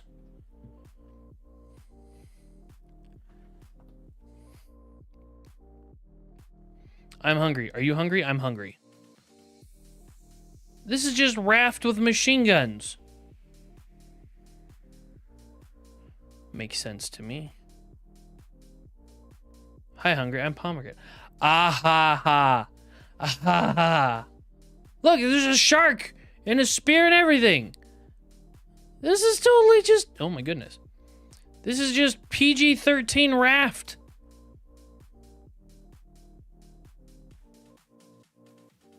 So better Raft? No, not better Raft. This is Raft! This is just Raft! Do you see this? Do you see this? This is just Raft. Well, anything for companies to make a quick buck, eh? Yeah. But the fact that I could have a community server for a game and not have to pay for it, that would be cool. Like, we could do Minecraft, we could do Pal World, we could do a lot of different things. And like, I'm down for that. I'm down to shill for the corporations.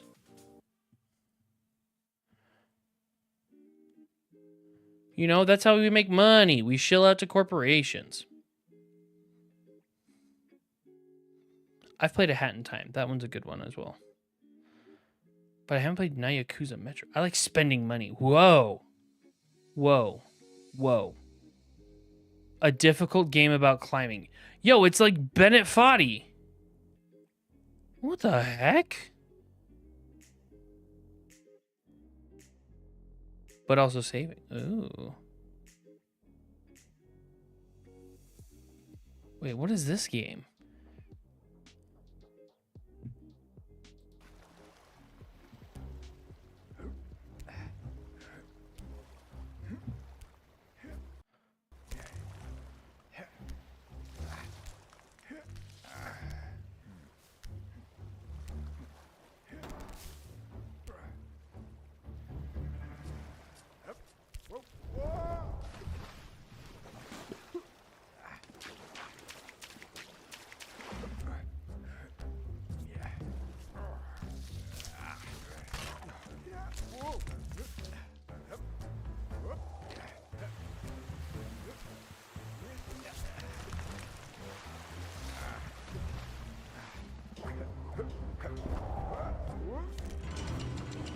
My.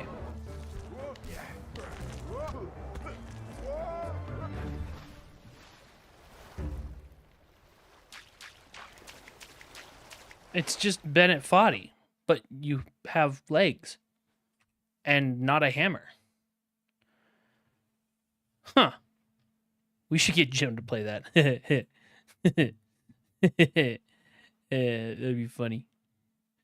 The swimming got me. Yeah. So anyway, that could be fun. That could be really fun.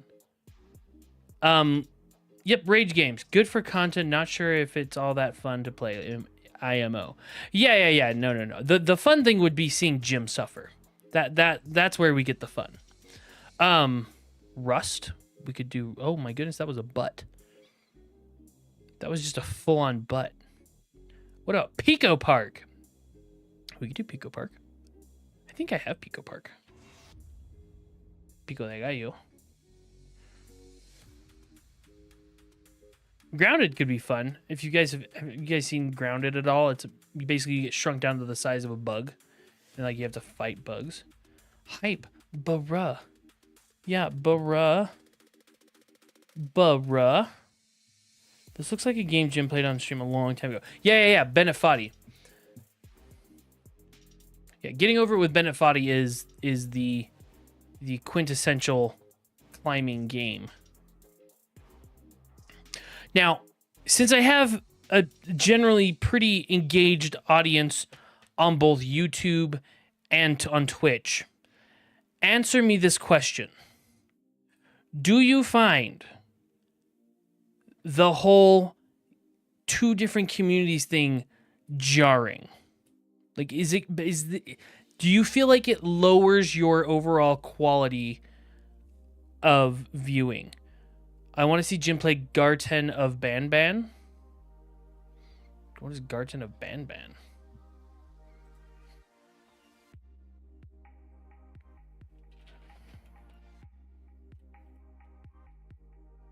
Oh my goodness, what is this?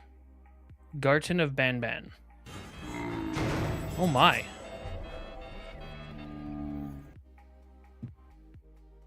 Hey, that was a great example of what I was talking about earlier.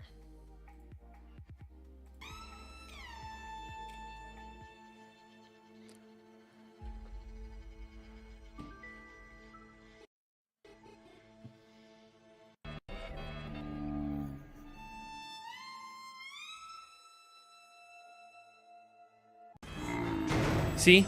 The climax right at the beginning, the hook? How did we get to this point? Oh, who are these people? Introducing your characters. Right, it's all about story plot. Story arcs. Okay, it's like Poppy Playtime. I'm a fan of the YouTube side of things personally. Okay. Good to know. Good to know.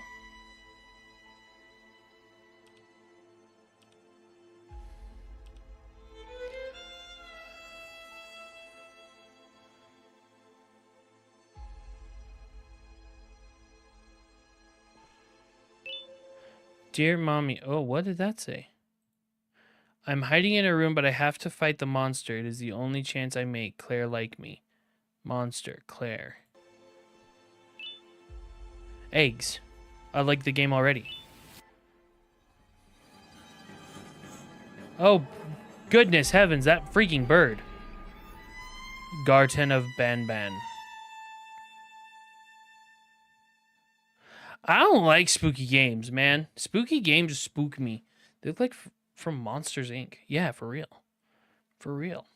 It's another mascot horror, but it's just so bad that it has to be a comedy at this point. I don't know. I didn't like that bird. That bird was freaky heck. Mascot horror. Is that what they're calling that? Mascot horror? Egg.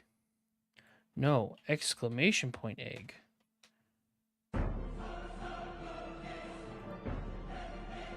Does it work? That didn't work on YouTube. That worked on Twitch. When I send a message, it sends it to both channels. So I'm sorry. Though I'm sure there's a way to get it to work. Hold on. We're going to figure this out right now. Let's see here. YouTube. We want exclamation point egg. This one. Egg. Okay. Somebody on YouTube say, type in exclamation point egg. Fair, lol. I've gotten more into it, but I'm picky. Yet Banban is a bit rough. Somebody on YouTube do exclamation point egg.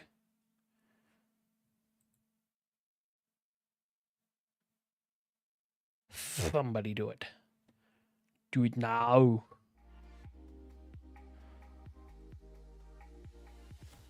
Nobody's doing it. How am I supposed to know if it works or not?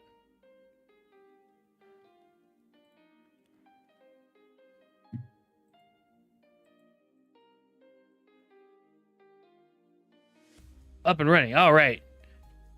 Batty, we'll give you a raid here, man. We'll give you a raid. It's not working. Save.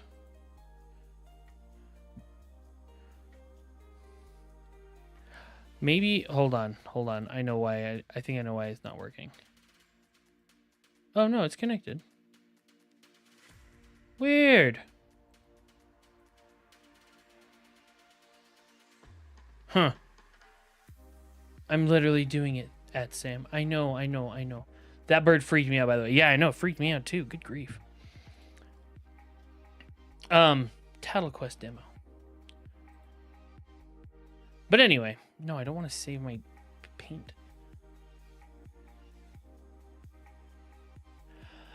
Oh, my goodness. Okay. Well, in that case, I think we're going to call it a night. We're going to raid Batty294 on Twitch. But as for the two chats, it can be a bit jarring at points because you'll respond to something we can't see, but it's not the worst thing. When the chats combine on your video, that helped. Yeah. Yeah. I can imagine that helped a lot. So Twitch, we're gonna send you over to Batty294. Y'all have a good night. Peace out. Join the Discord if you're interested in the whatchamacallit? The doohickey. The thingamajig. Yeah. There we go. For discoverability, I think Twitch is great. Twitch, that's funny because Twitch has notably horrendous discoverability. What you want to know what does work great for discoverability though? Streaming to YouTube Shorts. I've had 43 people view my channel on YouTube Shorts. 43 people. 43. As opposed to 16 on YouTube Horizontal. And I don't know yet on Twitch.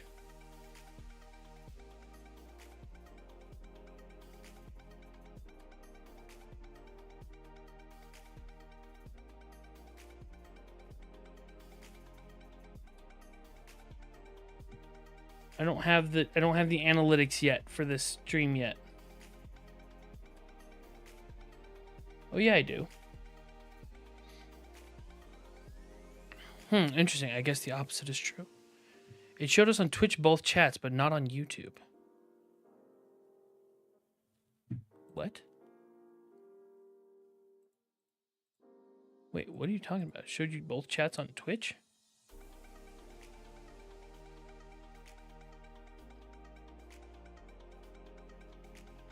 Like on my just chatting screen, I have right here, I have both chats combined.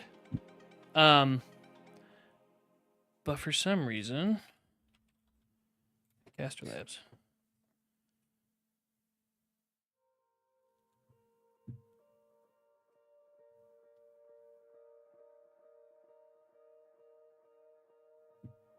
Wait, did I send you guys over?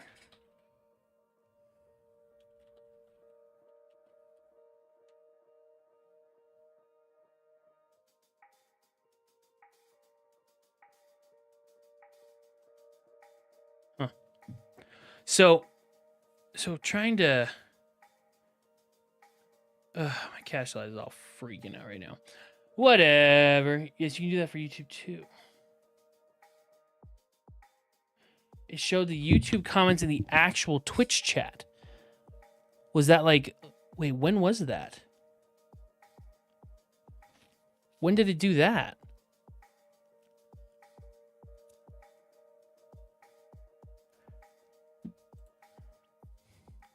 I found it hard to even find live channels on YouTube. I had to be subbed and rung the bell on your channel to find it. See, and that's what's good about I'm going to go ahead and end my Twitch and LinkedIn streams.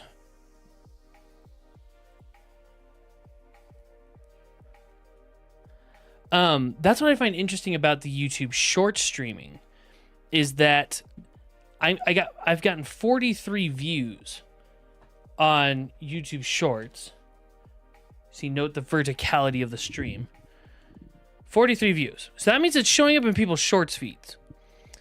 As opposed to on YouTube Horizontal, notice the horizontality of the stream.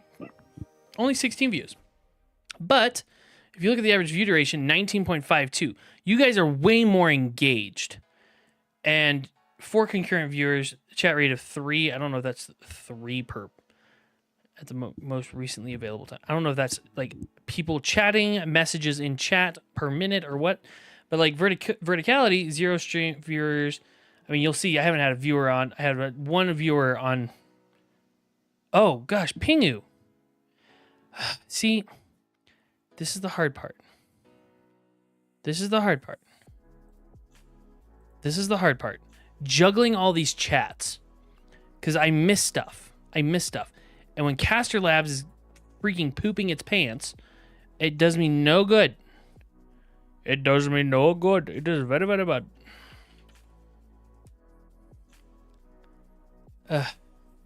Breaks my heart. I missed poor Pingu. See, so like I almost just need to have this whole big chat window open up.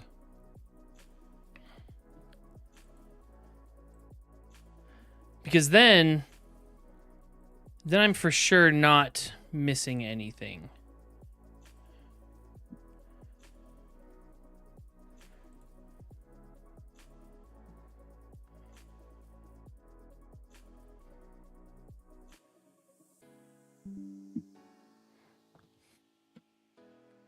But yeah.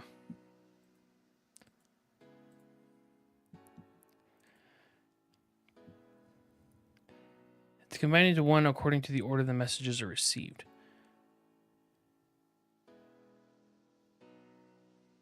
Oh, I mean, our comments showing up on the Twitch chat itself, not on the video. We had that on the YouTube just chatting as well. You need the chat master screen. I know. Chat master screen, which Caster Labs kind of does that. Right? Like this is Caster Labs. Move this off to the side. And I can see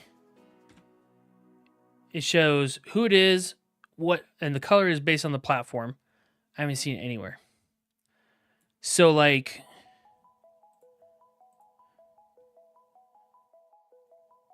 see, now I'm curious. Hold on. Because in my watching the Twitch live stream, I didn't notice that YouTube messages were coming over to Twitch chat. Were the Twitch chat on YouTube? No. Like, I don't see you guys having chatted anywhere on Twitch. On Sam's video, depending on the scene he's using.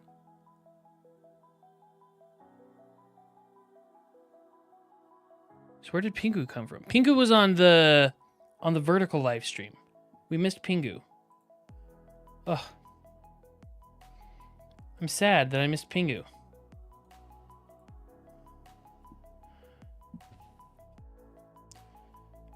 Dang. Oh well. Pingu was the one who showed up at, it was probably about 20 minutes ago. He was in chat, it looks like. Dang, that makes me sad. But yeah, I mean, so this over here, is this not what you're talking about, Sage? Over here?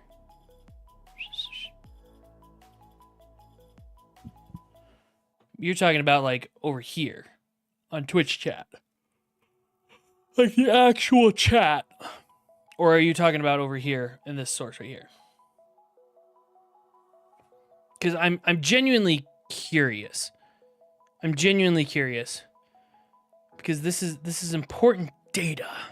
We're getting data.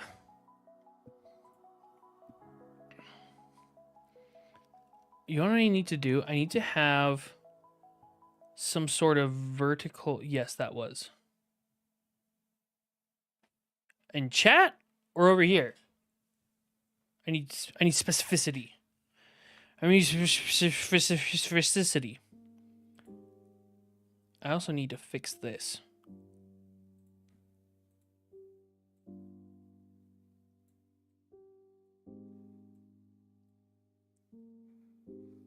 This is not pumping.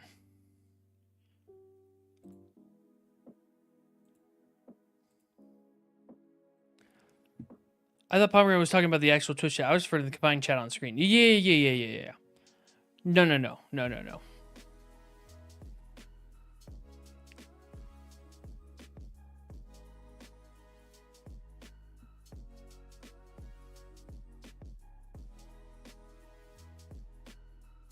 Gotta love the delayed part of the streaming, lol. Yeah. Okay. I really need to, like, I almost need to pop out another chat like this. That's the vertical chat, because this is where people are going to discover me at. And so if I neglect this, I'm gonna lose people. I almost want to have like a little thing on here that shows like, hey, we're also live horizontally on YouTube or whatever, you know? There's a way, I'm pretty sure, we can set a trigger.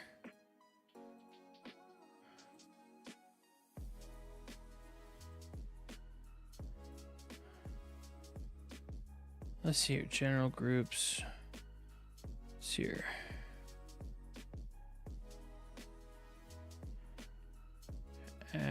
Commands, actions. Let's see here.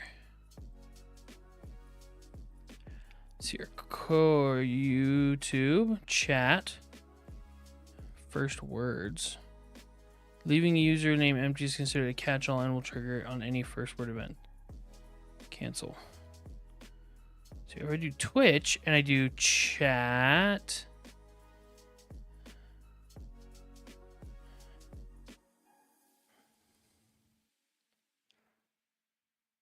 Core? No.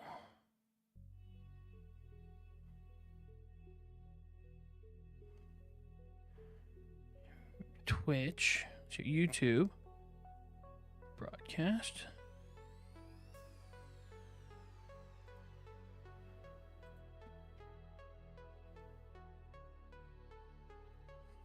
YouTube. Oh, is the short stream not bringing comments over to the Caster Labs chat? It is, but I think my Caster Labs took a dookie and didn't put it over.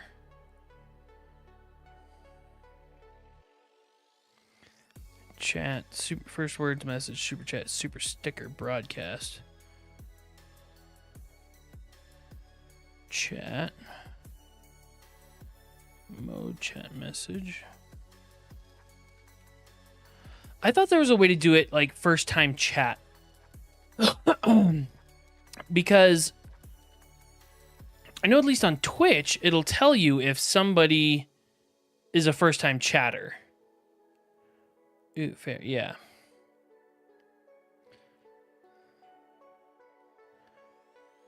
Community goal, chat, charity channel. Channel reward, channel goal, ads. Oh my goodness. My head hurts.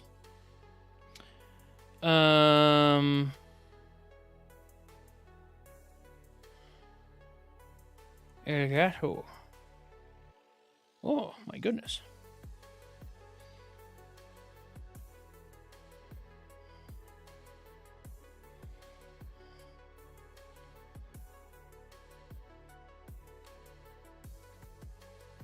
Integrations.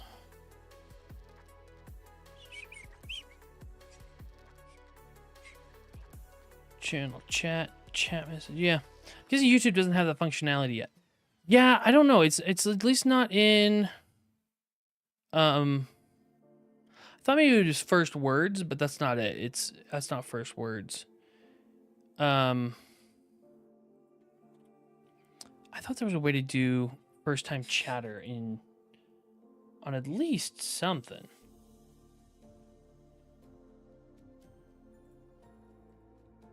First time chatter action streamer bot. How to make a first time chatter welcome message. Oh, you know Andy Lippy's always got me. Welcome chat with style using streamer.bot. Let's see here. Ayo! Ayo, duckies.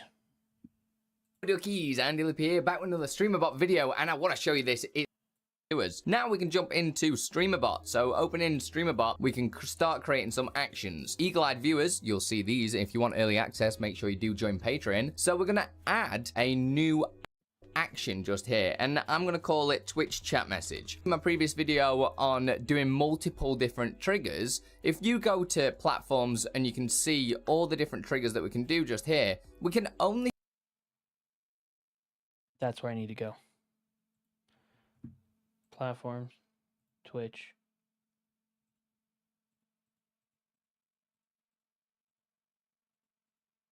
Where's he at? Twitch.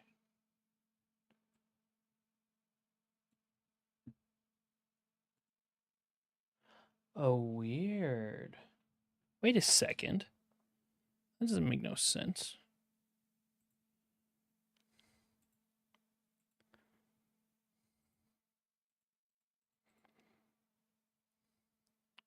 Where is that? Action cues? Because, yeah, that's right. There should be somewhere to see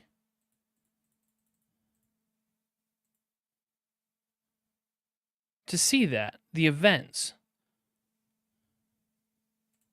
Only select one action. The one that we're going to be using is chat message just here, okay? So I'm going to select that and do Twitch chat message. This means anything that we add to actions inside Twitch chat message, it will run every time that chat message happens. So that means you can run different actions for that one single trigger, even though it looks like you can only use one, if that makes sense. If you want to see a full tutorial on it, check it out just up there. I will add it in and in the description. We can leave that for now. And we're going to create the actual animation. So I'm going to create another action, and we're going to call this first ever chatter, because we need a second action. We're going to add a sub action, and we're going to create a logic. So we're going to go for an if else statement. The variable that we're going to use to check it is just first message, just like so. All lowercase first and message with the capital M. And we're going to say equals true. So if it is that first message, then the action that we're going to run is first ever chatter.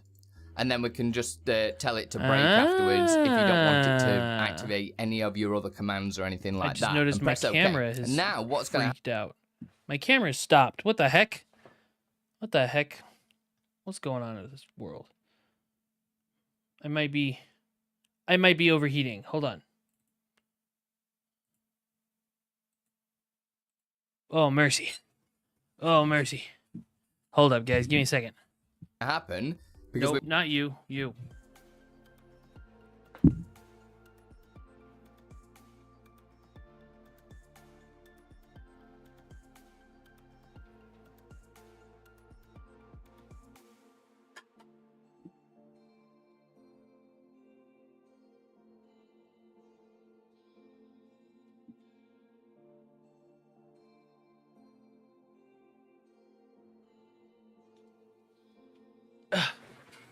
What's going on?